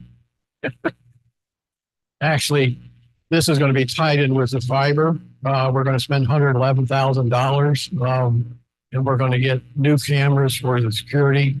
So we'll have basically total replacement of about 26, 24 cameras. So that'll be a nice update. Harbor Club architectural study that's going on right now. They're probably going to accelerate and get that completed fairly quickly, I believe. Maybe shorter than what we got laid out here. But we've got the dollars, and what this is a predecessor to the building of the Harbor Club. So we need to get the architectural study completed, and then we can start construction on the building. The maintenance building construction, right? That's kind of been pushed back because of these guys sitting up here in the front row. We've cleared the lot, we fenced the lot, we've got storage in there now for the fiber, and they're going to be installing that pretty shortly, I believe. And that's going to rock and roll for about a year and a half. Once that's done, and the fiber guys have cleared their assets out of the lot, we're going to move our maintenance guys that are down at the end of Lloyd Creek. We're going to build a building up here, and every time that we get a hurricane, we don't have to worry about moving the equipment that they got down there up to a safe high dry land. The other thing is, the other advantage is that they won't have to drive on Broad Creek Road 15 minutes getting to a location and 15 minutes getting back to store the equipment at night. The last two lines are our capital leases that we have for the equipment that we have for the golf course and for landscape. There was a lot of work done by Indigo Finance just last year, and detailing the I think about 9 or 10 different leases that we have between the two entities here. I took the data and kind of summarized it in a better format so that we had it by year. And then once that was done, they actually took it back and calculated the capital lease by year by golf and landscape. That's about all I have for tonight. If I didn't get to the questions that you had, please ask. Let's see if we can answer those tonight. Thank you.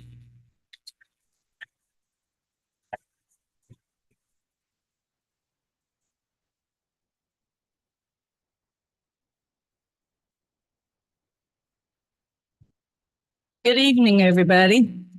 How are you? Good. I'm glad to see you all here. I think it's important that you come and hear the facts. Before we get to the questions and answers, we have a few rules.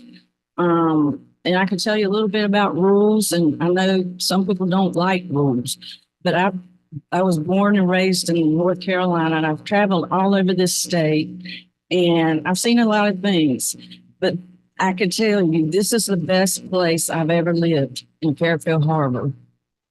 I have lived in places, thank you. I have lived in places that did not have rules. My husband Larry and I lived outside of Raleigh for, I guess, 9 years.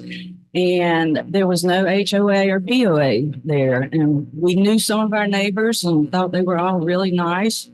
Until the guy across the street from us wanted to shoot my neighbor's dogs for barking all the time. And he complained, he tried to get the neighborhood all riled up, but nobody would help him. And then Larry and I used to ride motorcycles, and we were coming home on our motorcycles one day and saw all these cop cars all around this house. I mean, they were everywhere. And I stopped, being the curious person I am, or nosy, whatever you want to call it. I stopped and said, what's going on? Was somebody murdered here? You know, I live in the neighborhood. I want to know what's happening. Well, somebody was dealing drugs in the house down the street from us. So you got to have rules, people. With that said, we have a few rules for the question and answers. First, I'd like to thank you for coming.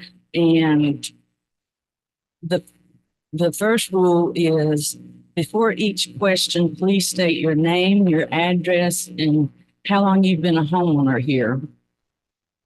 Please limit your question to 1 minute and one question at the time.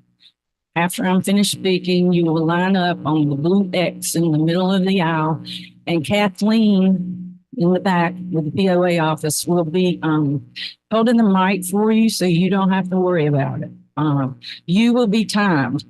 The time will appear on the screen up here, so Kathleen will put the microphone down when it's time to stop. And if you don't stop, you'll hear from me. And one more thing before you leave tonight, if you are able, please put the chairs back. We all have to do it. And Will, thanks to Will for setting it up. Anyway, all right, you can line up at the X now. And remember to please be respectful of each other, your neighbors. And this is not a discussion. It's a question and answer session. What?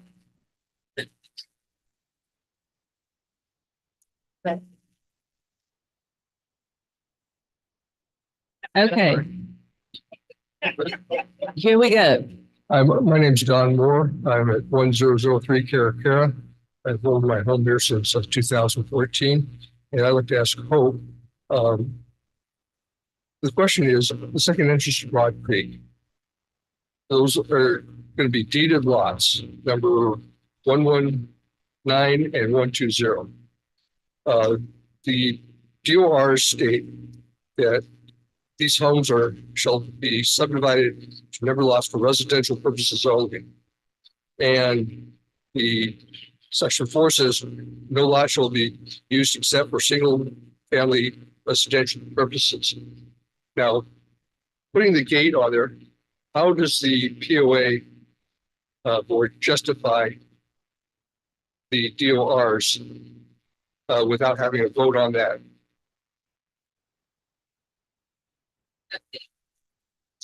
I'm pretty loud. The question is, the POA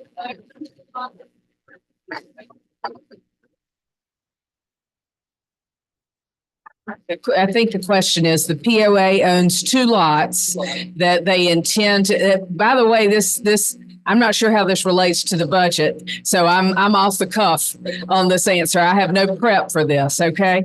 So they're going, well, I get that the entrance is budgeted for, but I don't know about the legal ramifications of how the POA came to own those lots. Right.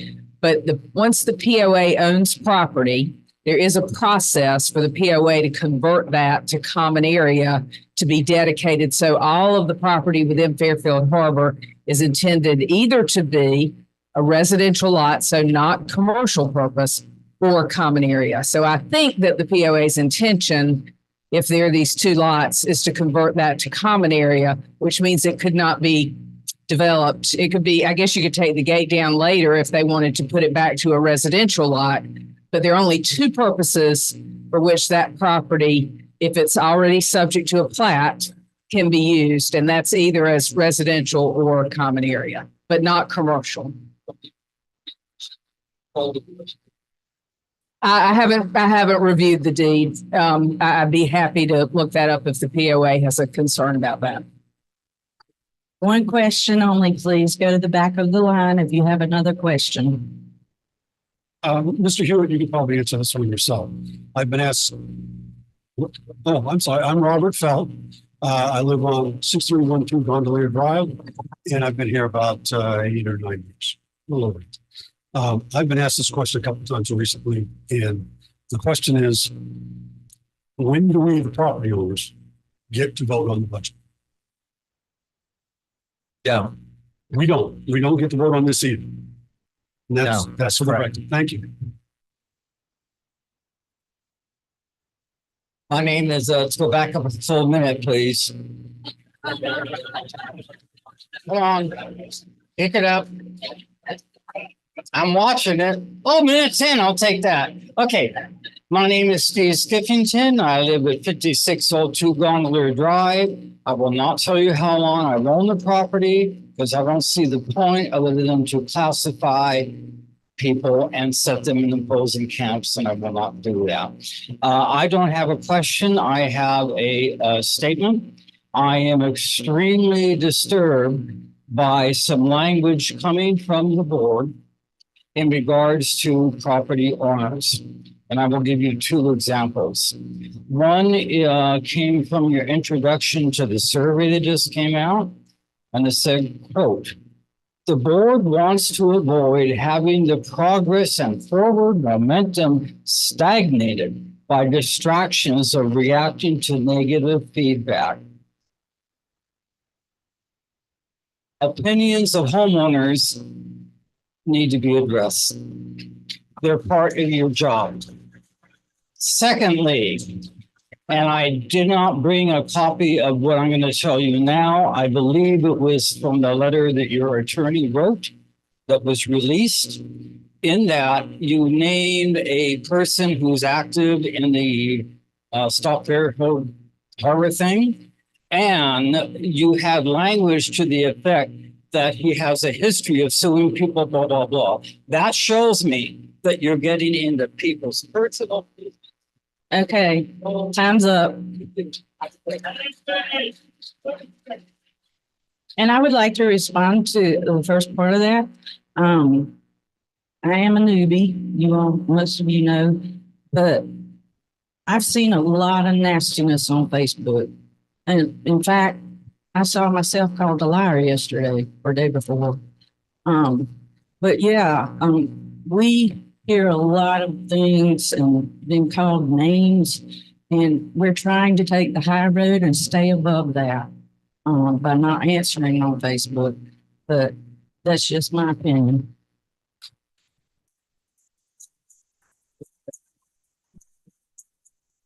Hi, I'm Bob Rebick, 2040 Royal Pines Drive. I've lived here 3 years. First of all, I want to thank the board very much for all you do. In my corporate life, I was an executive for private and public companies, numerous boards of directors. It's a thankless job. Been there, understand that.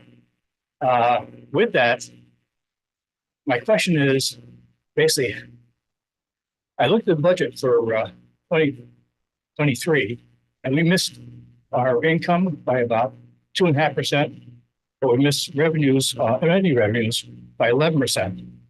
Operating expenses, however, are over by 11%, and our amenity revenues or expenses were up 33%. Who manages that?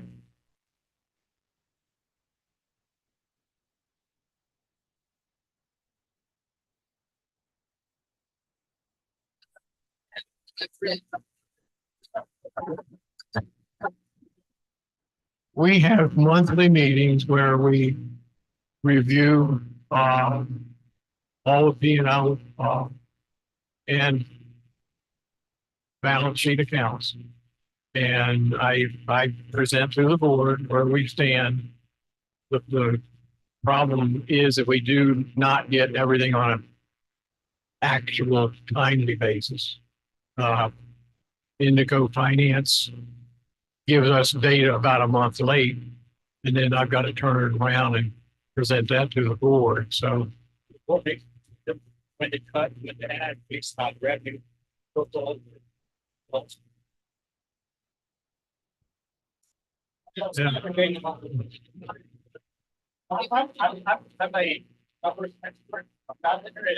yeah, Yeah. do me a favor, submit a question in writing and I'll take a look at it and I'll get back to you. Hi, my name is Cheryl Michaels. I'm at 1209 Pelican Drive. I've been here 2.5 years. I have a lot of questions. I came in with 20. Some have been addressed. I'm trying to find the one and making an assumption that if I ask for balance sheet, income statement, cash flow, that I could get it because it's not there. But in your budget, there's amortization of over $150,000 a year projected. We talked about the increase in the value of the properties. Amortization is things like goodwill or intangibles. That seems to me that we've got value that's invisible. How do you account for that amortization and the fact that we're going to project to get rid of over $150,000 a year? Okay, what did you say your name was? Cheryl Michaels. Okay, Cheryl, excellent question. As I said in my presentation, an analysis was completed by Indigo Finance on the amortization this year. There were 3 pieces to that. You got the amortization expense, you got the interest expense, and then you got the capital expense. Now, I just found out, and I reviewed this with Indigo a couple of months ago, and just a few nights. I'm sorry, I had COVID last week, so I kind of a little bit late behind the times here. Your perception is actually on track. The 165K credit that you're seeing at the bottom of the cash flow section is going to be removed. It's going to go to 0. And what it is that there's an expense that is incurred by golf and landscape on the amortization schedule, but then you got to back it out. So both of those are below the EBITDA line, and so one cancels out the other. But then you've got to account for the expense, and that's done on the capital line. So you were very perceptive in saying what you are correct. And I just told Phil and Jennifer at the beginning of this meeting that we're going to replace. I've already got the new schedule for the preliminary budget fixed, and it'll be posted tomorrow. Okay, thanks. Great question. Bill Hewitt, 1215 Petit Terre Court, been here since October 2018. And I have a quick question about November, the meeting at the point. It was stated that the golf course is losing $1,000 a day. Okay, how is it losing $1,000 a day? Are we replacing that out of our dues? And is that legal? Is that going as maintenance costs? How is that going if that's the case?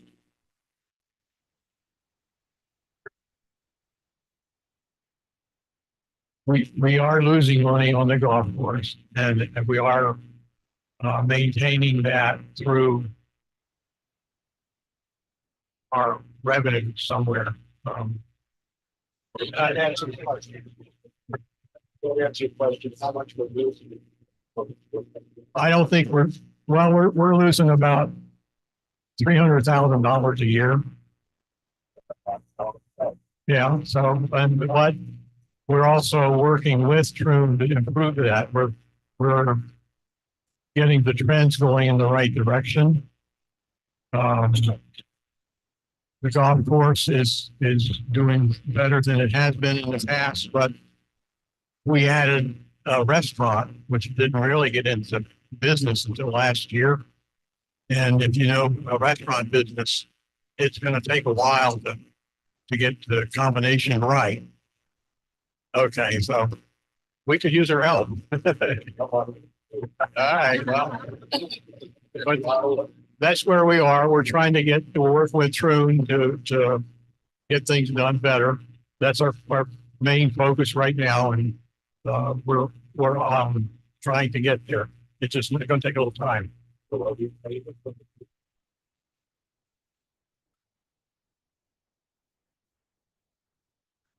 Answer the I can answer the legality question. The dues, I'm not sure who's shouting me down, but let me just say that you asked if it was legal. So therefore, I'm going to answer that part of the question. The dues, you're able to spend dues income to maintain assets that you own. The POA owns the golf course. So to the extent that the losses pertain to maintenance, the dues may fund the maintenance of the golf course. And okay. Yeah, I'd have to look at the individual P&L statements to see where the expenses are coming and where the revenue sources are going in.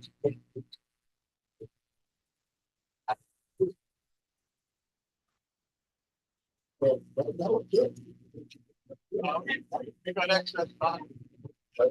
I'm not already like the option.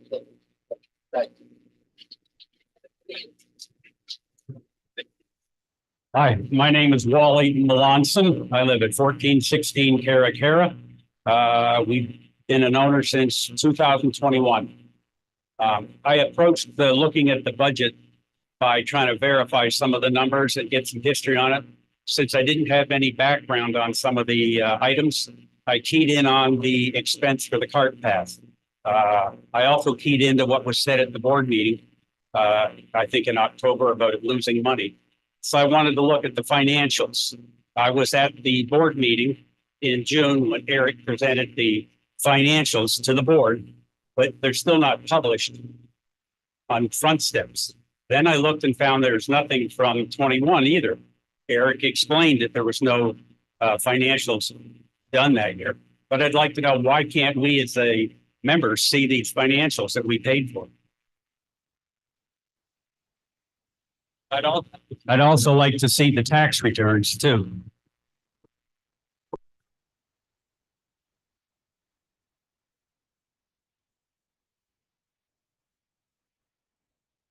It's historically, we have not posted any of that data in the past.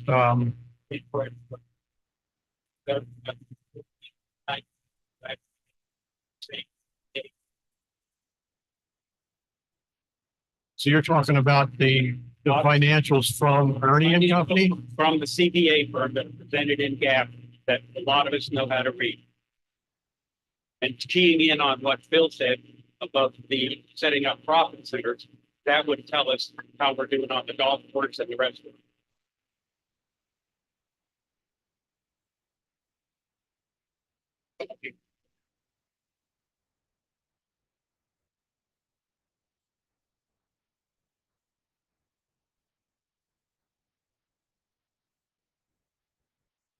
The most recent thing we have in the compilation that we. Okay. I was there when you presented it. Yeah.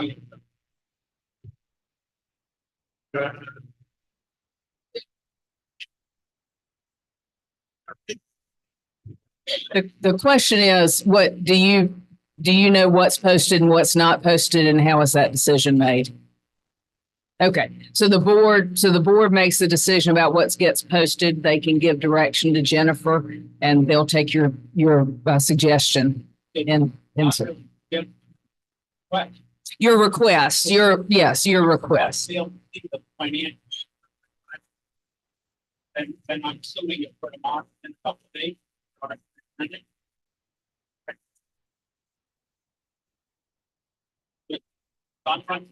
That's it. Thank you.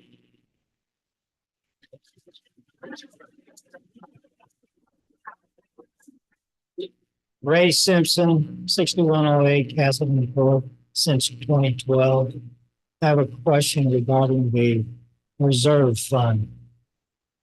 You have budgeted for 2023, 595,000 plus. For 2024, you jump it to $1 million. And going out to 2025, it's going to $1.8 million. What's the current balance? And what happens if we don't have a hurricane during those time periods?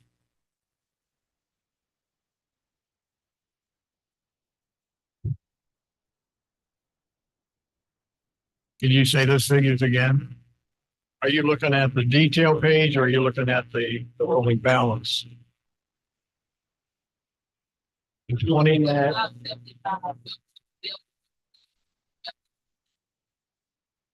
Yeah.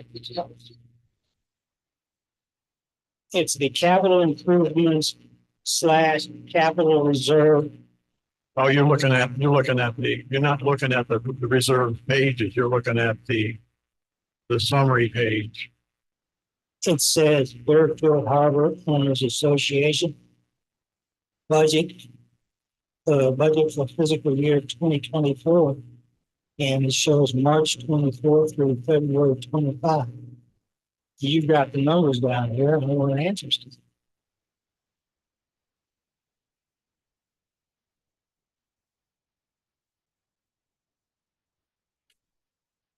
So in FY 23, you're looking at the contribution to the reserve fund. In FY 93, the budget was almost $600,000. It was 595,000. Okay. And we just went through the presentation areas that we need to improve on, and that's why we're increasing the dues to increase the spending in the reserve account. I am talking the reserve fund. It's 595 budget in 23 going to $1 million in 24.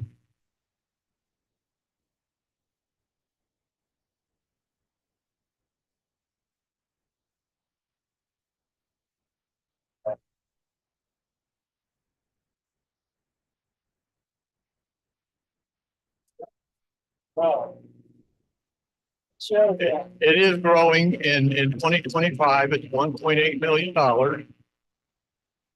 In 2026, it's $1.5 million that we're doing a cash contribution on. And then it kind of levels off in 2027, starts going down in 26 and 27. Excuse me, 28, 29, to 1.3 million. These are assets that have to be maintained. And the detail is in the budget of what you're going to spend and what you're going to pay in for a cash contribution.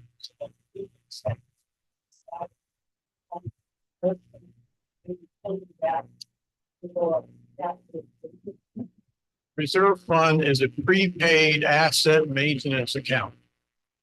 So if we're going to fix a road, we're going to put money aside and put it in the bank, and then we won't spend it on the road until we have that money in the bank. Then we'll spend the money and take it out of the bank and fix the road. The balance on the fund right now on the balance sheet is about $667K.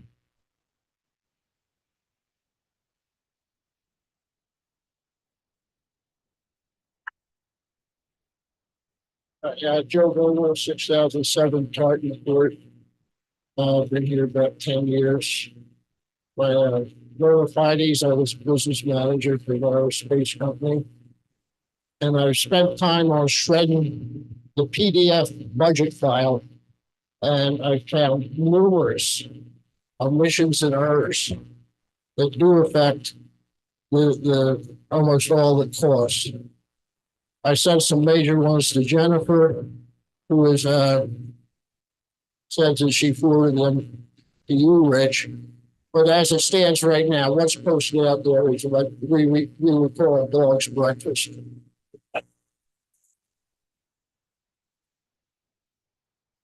I didn't understand the question. When will you be correcting this spreadsheet and reposting it? Tomorrow. Okay. But the only correction that we're going to be making is not to any of the budget data. It's just a one-line correction below the line for EBITDA.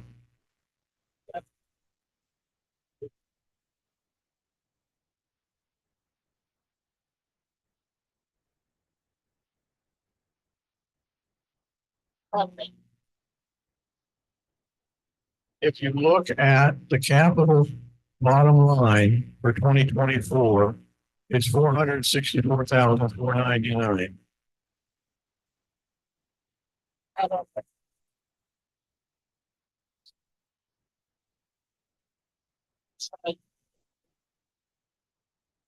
You're saying there's a math problem?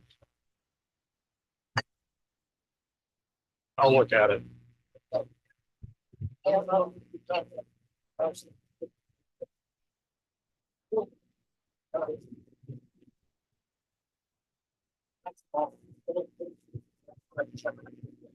I'll check it and it'll be posted tomorrow, but I've already looked at it several times.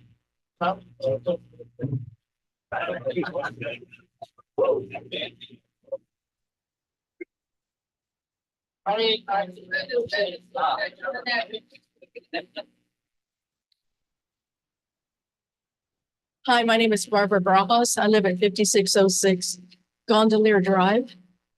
I've lived here about 2.5 years and I've done a lot of reading, a lot of research. So I'm fully informed as to what's going on. I want to talk first and foremost, you guys keep mentioning this 2007 to 2017, how property values went down because of the lawsuit. I would say that contributed, but you got to remember we went through the Great Recession in Southern California, where I'm from. We lost 45% of our property values. So yeah, they went back up, but everybody took a hit around the United States. Second, an old saying I learned, people have nothing to hide nothing. Okay. And then third, this is really for you, Hope. I want to talk about the 1993 covenants on the 385 line.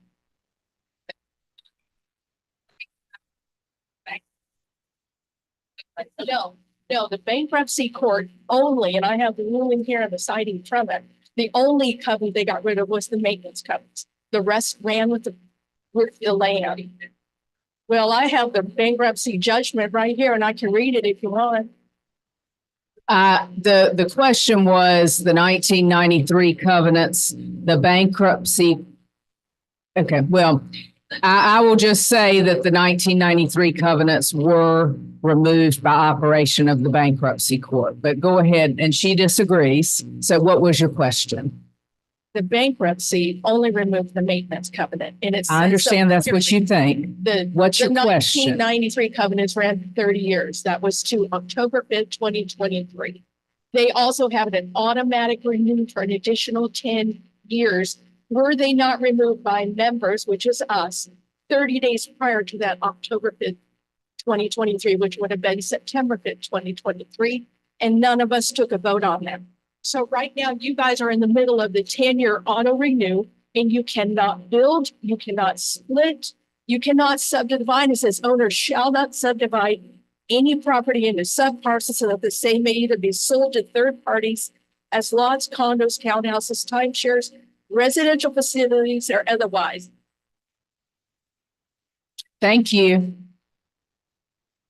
Next, there is no question. The 1993 covenants are not applicable. Barbara thinks they are. Well, Barbara, your question was, are they applicable? You think they are. I say they're not. That we'll live to fight about that another day. We need to go on to the next question.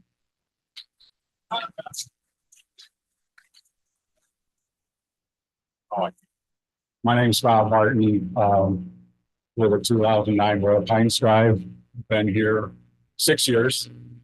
Served as a director on the board for 2 of the 6. And I just wanted to bring up a couple points that I didn't hear during the briefing on behalf of the board. One of the things that a lot of our community kind of overlooks a lot of time is the fact that we had a hurricane in 2018 that highly impacted our reserve funds. This is a budget thing. Our reserve funds were completely wiped out because we found out shortly after the hurricane hit that our $50 deductible, excuse me, $50,000 deductible on our insurance on our properties became $500,000 deductible because it was a named storm. That $500,000 deductible had to come from our reserve funds.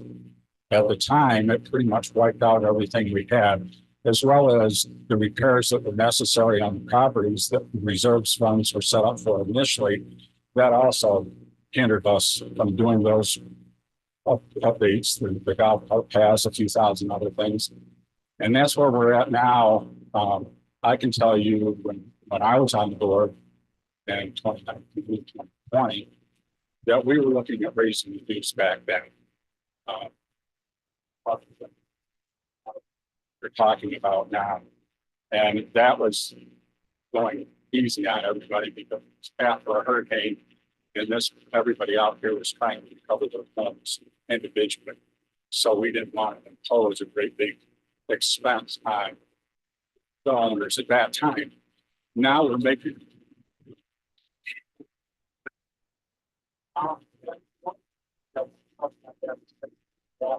this the other day. In the collections part of the dues, we only show the first 9 months, the last quarter, and we were only showing at that time, I think I came up with the number of like 80% collected. Usually that resolves itself. Has that resolved itself already? There are a number of active collection cases in my office that are resolving themselves, or I'm resolving them. Yes.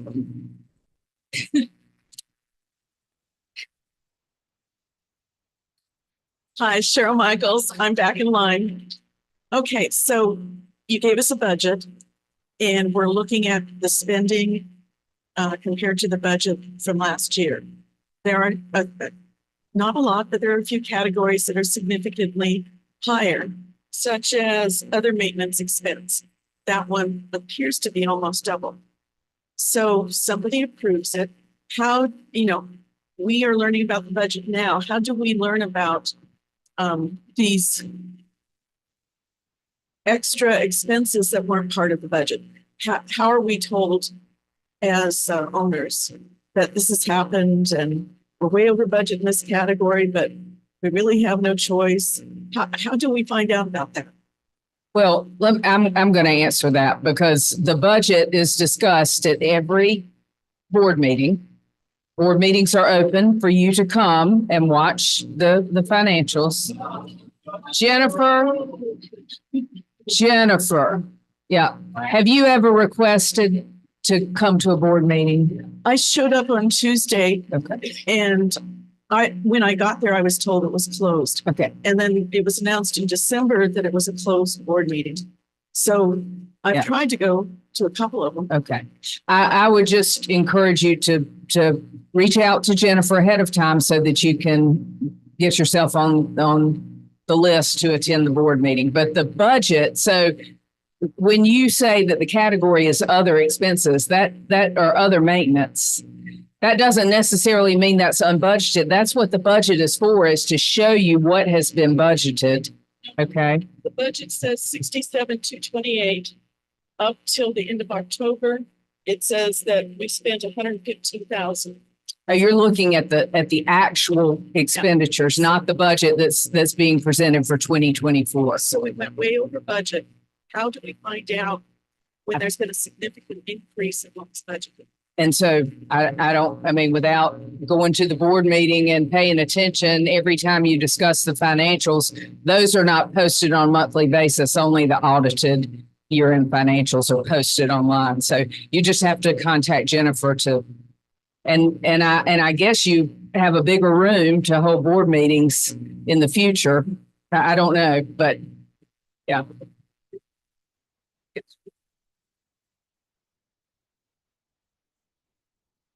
Al Asher on Fairfield Place.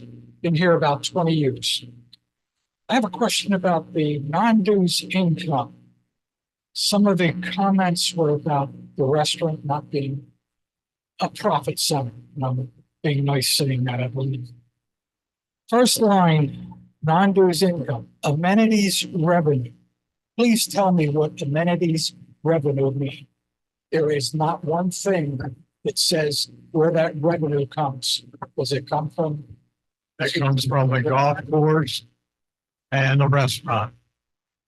This is Troon. This is Troon's budget that they give us, and then we load it here.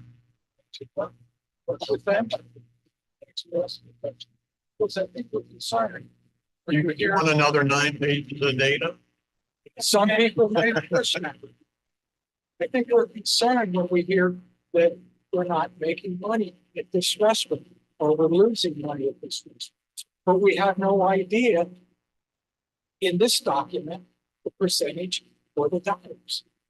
This is the way it's been presented year in and year out for the last decade. So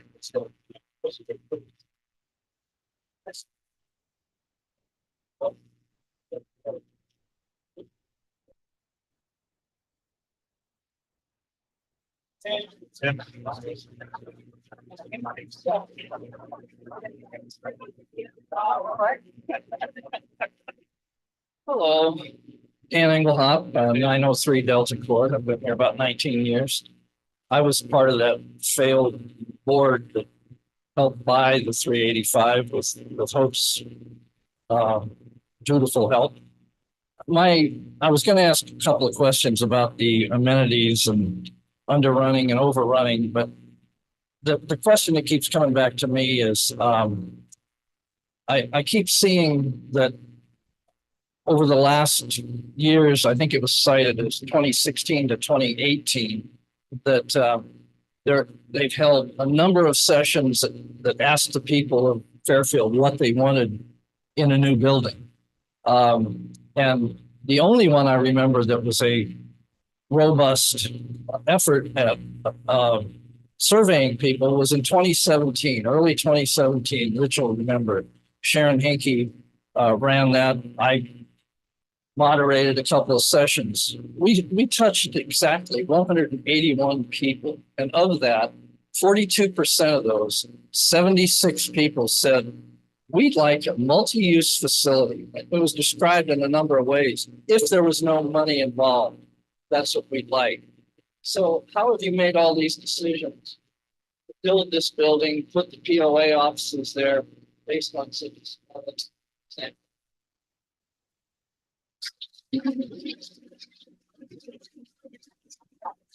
Okay, number one, I was part of that survey when Sharon Hinkey did it. We met in the old POA second office down there. The rec center, I guess you call it. And there was different meetings and different groups. And we had to list each of the groups that came in. I don't know how many were in the group, 10, 12 in the group. Okay. All right. 10 to 12, that kind of hits the parameter. Anyway, so all different groups came through and they had all different things. And they had rec center and they had senior homes and a whole bunch of things. And there was a whole bunch of different percentages. There was also a survey done in 2015, which I don't have, but Cindy Pellegrini had that. We also had one, we did a focus group at the Harbour Club a couple of years ago with Walter Vick, and I personally called about 80 people. I called the head of every club. We have 52 or 53 clubs. I called the head of every club and every group that was here and asked if any of those people, either the president, vice president, or somebody from each group would attend the session so we have their input. And we had 40 people in that meeting, all from different groups and things. And that was recently, that was only 2 or 3 years ago. So we took that data, we took the data from 2018, we took the data from 2015, and they all said they wanted a new multi-purpose community center was the top priority. So with that being said, and now the community, this room was built when the community had 400 people in it, okay? We have 3,000 right now in this community. So it made sense to take the top priority of all those people, put this together and create a new community center where the old Harbor Club was. A community center is supposed to bring people together, okay? It's very obvious. We have factions all over the place here. And a community center where people can meet and have different meetings, and people can sit there in the morning and have a cup of coffee and watch the sunrise, or sit there in the evening and have a drink in the sunset. And you're going to have the yacht club people meeting the pickleball people, et cetera, okay? So that was the biggest focus, was to make that happen. And that's what we're moving toward, is to get a good community center for this community who was only growing every day. And so it wasn't just one survey, it was a bunch of surveys that went out, and that was still the top priority on every one of them. I think that answers your question. Well, I could just add, brilliant lawyer.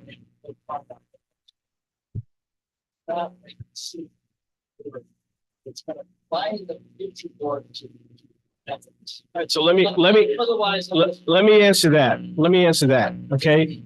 The problem here, the flaw in Fairfield Harbor Board, is that we have 7 board members. 2 get off 1 year, 2 get off another year, 3 get off the next year, okay? There's no continuity. We're not like senators, we're not like congressmen. You elect us to do a job, we do the job. So in 2 years, 4 out of the 7 board members won't be here, okay? And the can will get kicked down the road again, like it was 2010, 2014, 2017, 2022. We made a conscious effort to get this done because most of the community wants it, and that's where we're heading. That's the best we can do at this point in time, is to get this community set up, built for everybody. Thank you. And my name's Nate Atwater. I'm at 5604 Gondolier. I've owned the house for about a year. I own another one of the townhouses in Marina Towns for about 3. Probably this is a question for you, Hope.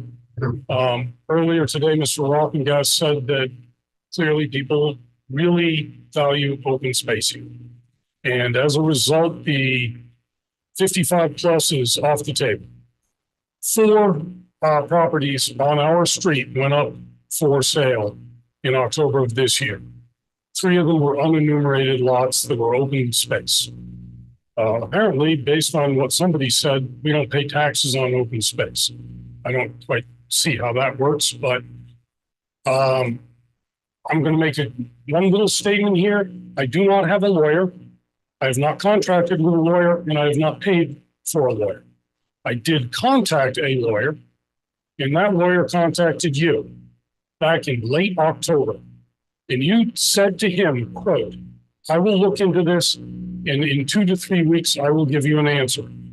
Thankfully, those properties came off of the market. Now, it is my estimation, reading the rules, that if you're going to be taking property out of open space in this community, that you need to bring it to a vote to be able to sell it and to turn it into an enumerated lot. We have not heard anything from you since your statement of 2 to 3 weeks in late October. Why is that? First of all, if you don't have a lawyer and I'm not going to talk to you about what I've discussed with, I did get a communication from a lawyer. I've communicated with the lawyer.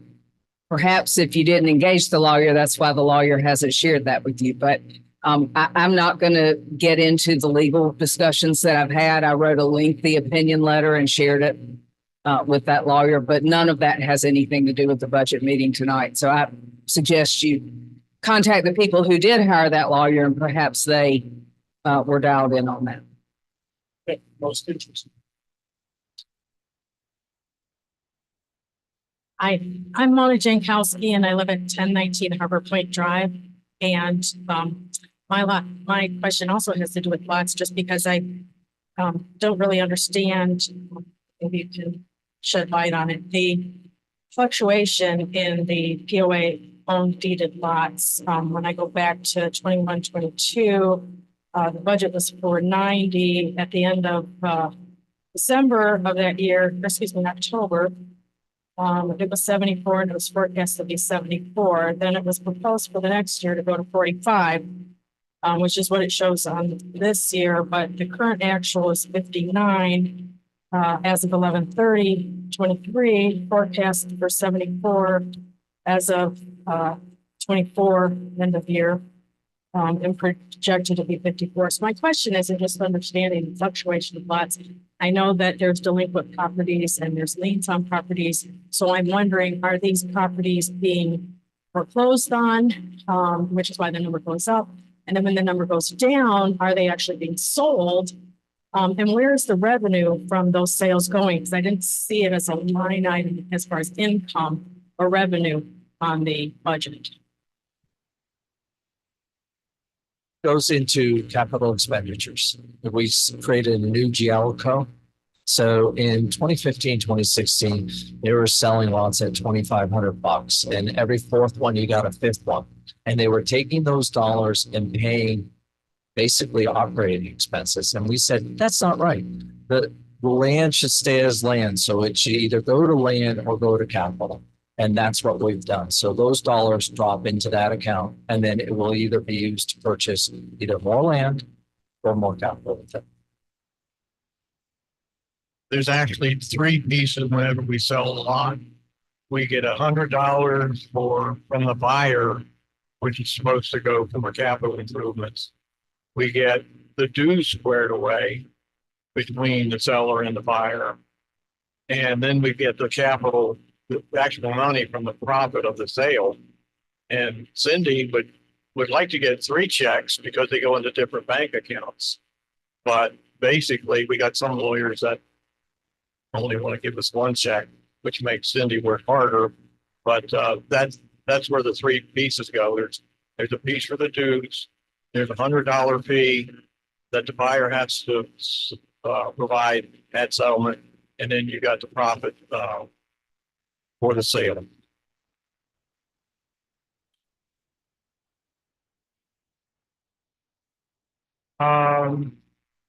Probably about $150,000 last year. When we're getting.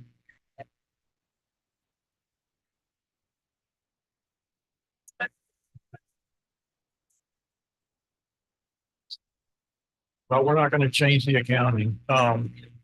That has to come from your reserves, which comes from your director on stormwater. And yep.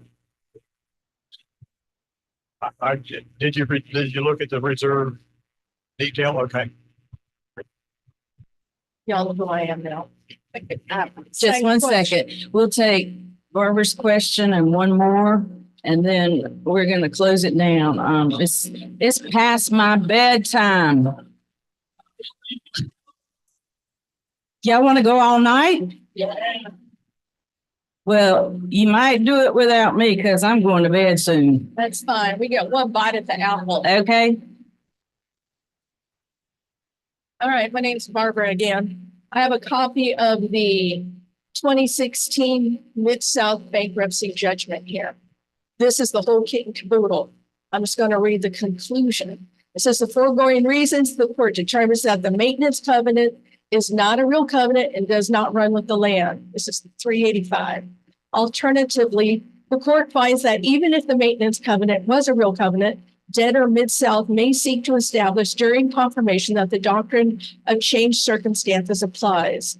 The court's familiarity with this matter leads it to expect that Mid-South probably will be successful in that effort, in which event the court will permit Mid-South to sell the property with a 29 footnote number, free from the maintenance covenant within the confirmed Chapter 11 plan. Also to be determined in the confirmation is the amount of Fairfield's claim.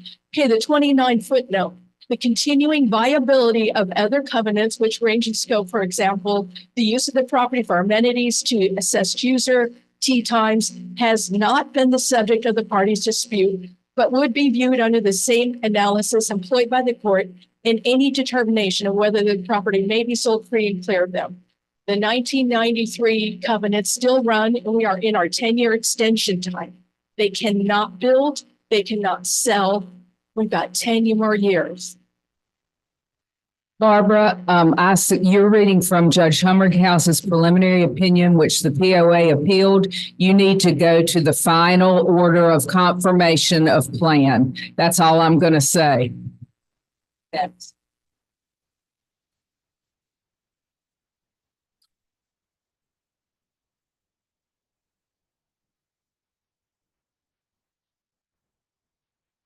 Hi, Chris Barajas, husband of Barbara.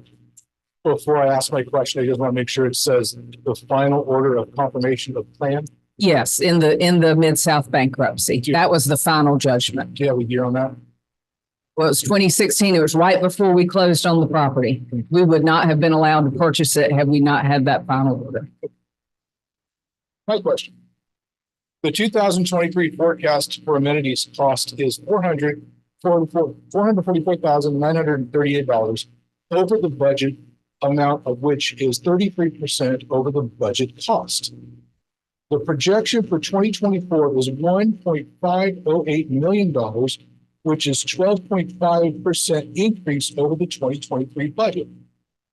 The amenity costs 33% more and made 7% less than the budget in 23.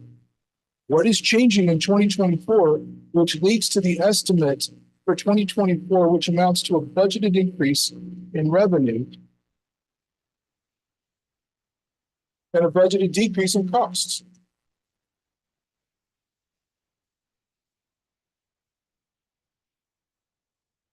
Very detailed. But it's all true. And I would like for you to send me a question in an email, and I will send that to True because they have to answer that.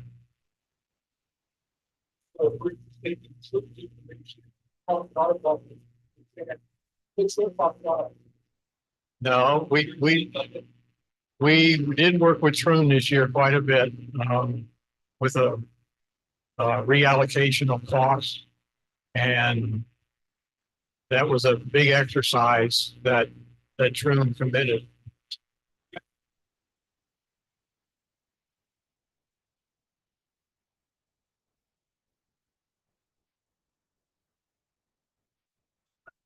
Yeah.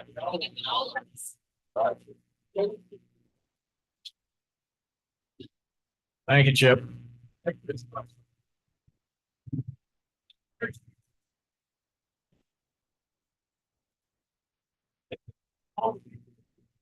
Is that information spreadsheet available to us?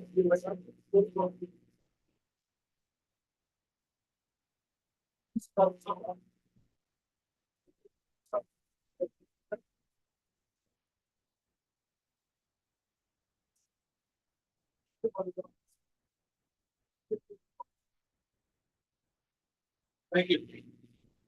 Come on, one more. Two more.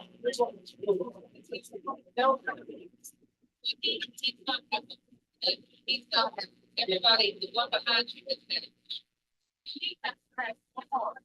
Thank you. Gary Bloomquist, 1105 Coral Reef Drive. We've been living here about a year and a half. We've owned the property since 2020. My question is, I'm looking for an education. There's a lot of new people here. How is it that this budget presentation does not get voted on? What are the provisions in the bylaws, general statutes, whatever the case may be? Because I don't see anything in writing either way. That was, Gary, exactly why I read you what the covenants say, that the dues are set by the board at the board's sole discretion, taking into account the current and future needs. And then that's in the covenants, in both recorded covenants. Those are the agreements that run with your land that are attached to your deed. Do those supersede general statutes for the? So I'll get to the statute. Okay. Then the bylaws add further detail to that. And I just encourage all of you to read these because, I came with the data. Financial duties and responsibility. The board's responsibility is to establish and adopt a budget for the association each fiscal year and include a 5-year plan for capital expenditures. That's not the membership's obligation. That's the board's obligation. Second, to establish and levy a uniform annual assessment for each lot and to advise each member in writing of the amount and due date. The bylaws do not provide for the membership to vote on that. They provide for you to elect the directors. And it's the director's job to look at the 9 pages of golf, increased greens fees and increased, fried pickle sales and increased wine sales and increased golf shirt sales. And what all those categories I know are in that budget of what makes up amenity revenue. As well as dock rental fees for the marina. And there are lots of different things. The ATM fee that BB&T, or it's not BB&T anymore, but whoever's paying, all of that goes into revenue. But the statute does not provide, Chapter 47F is the Planned Community Act, does not speak to the board's budgeting. It says that the board must abide by the covenants. And Chapter 55A,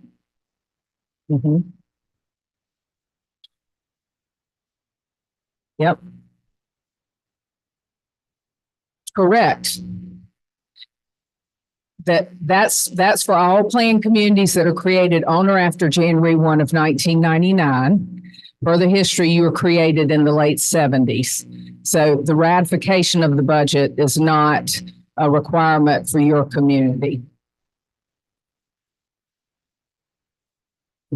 Well, I'm gonna, that's the answer. I've been doing this for 32 years, so that's the answer. Do you want this lady to? Okay, we're gonna let this ma'am, yeah, she needs to, yeah.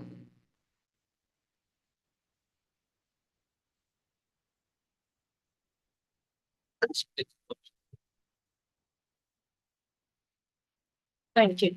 Teresa Mario Galucci, 900 Pelican, 2 years. My question is just a follow-up from the September meeting where I specifically asked about the upcoming fiber and if there would be a cost to us as residents. Would there be a membership associated with it, or would it just be sunk into the POA dues?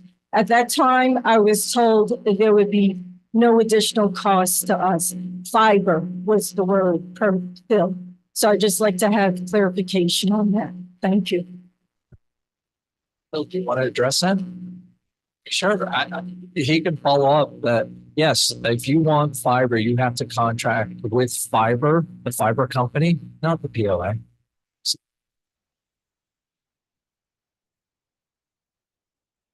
a package for you to choose if you want to. It's just like Optimum. What's that?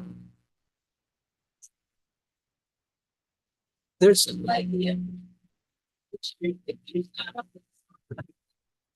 yeah. Let me address it. So, from a standpoint of a service provider, we identify. Oh, I'm sorry. My name is Phil Watkins, and I'm actually the founder and CEO of Fairfield. Based here in Raleigh, North Carolina. We operate in 40 out of the 52 states, or 42 out of the 52 states in the U.S. Contiguous. We identify communities like yourself to come in and partner with. The cost to lay the infrastructure is on us as a service provider. So we're going to be putting in the infrastructure. We're doing it in a phased approach. I believe it's 9 total phases. Phase 1 is 200 to 300 homes. And then we'll be doing a marketing plan, marketing program to try to get people signed up as we're coming through the community. So on top of that, on top of the internet with the fiber, there will be a community video package where you'll have streaming opportunities for all your video needs. You'll be able to go anywhere in your community and watch your tailored video program. It'll have a splash page when you turn the TV on, and it'll have beautiful pictures of the community, the golf course, whatever. It'll have advertisement for the bar and grill. We're running a special tonight, or we've got a date night in the community, or we got a pickleball tournament going on. So it's actually a community benefit to have an amenity like this. But again, this is the POA has no investment in this whatsoever. This is an investment on our part, as we have identified, and we're different than most service providers. We like to partner with POAs. And we do that across the country. And we feel like we can add a lot of benefit, especially in rural communities. I know you hear a lot about fiber and fiber being deployed throughout the U.S., all the federal funds. For goodness sakes, Biden came to Raleigh this past week to talk about it. And so there are also other, grants that are out there to help rural communities that are struggling with higher bandwidths and really trying to bridge that digital divide that we're seeing.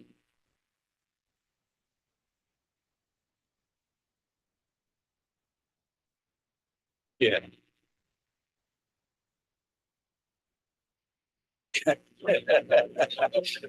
What I can tell you is, yeah.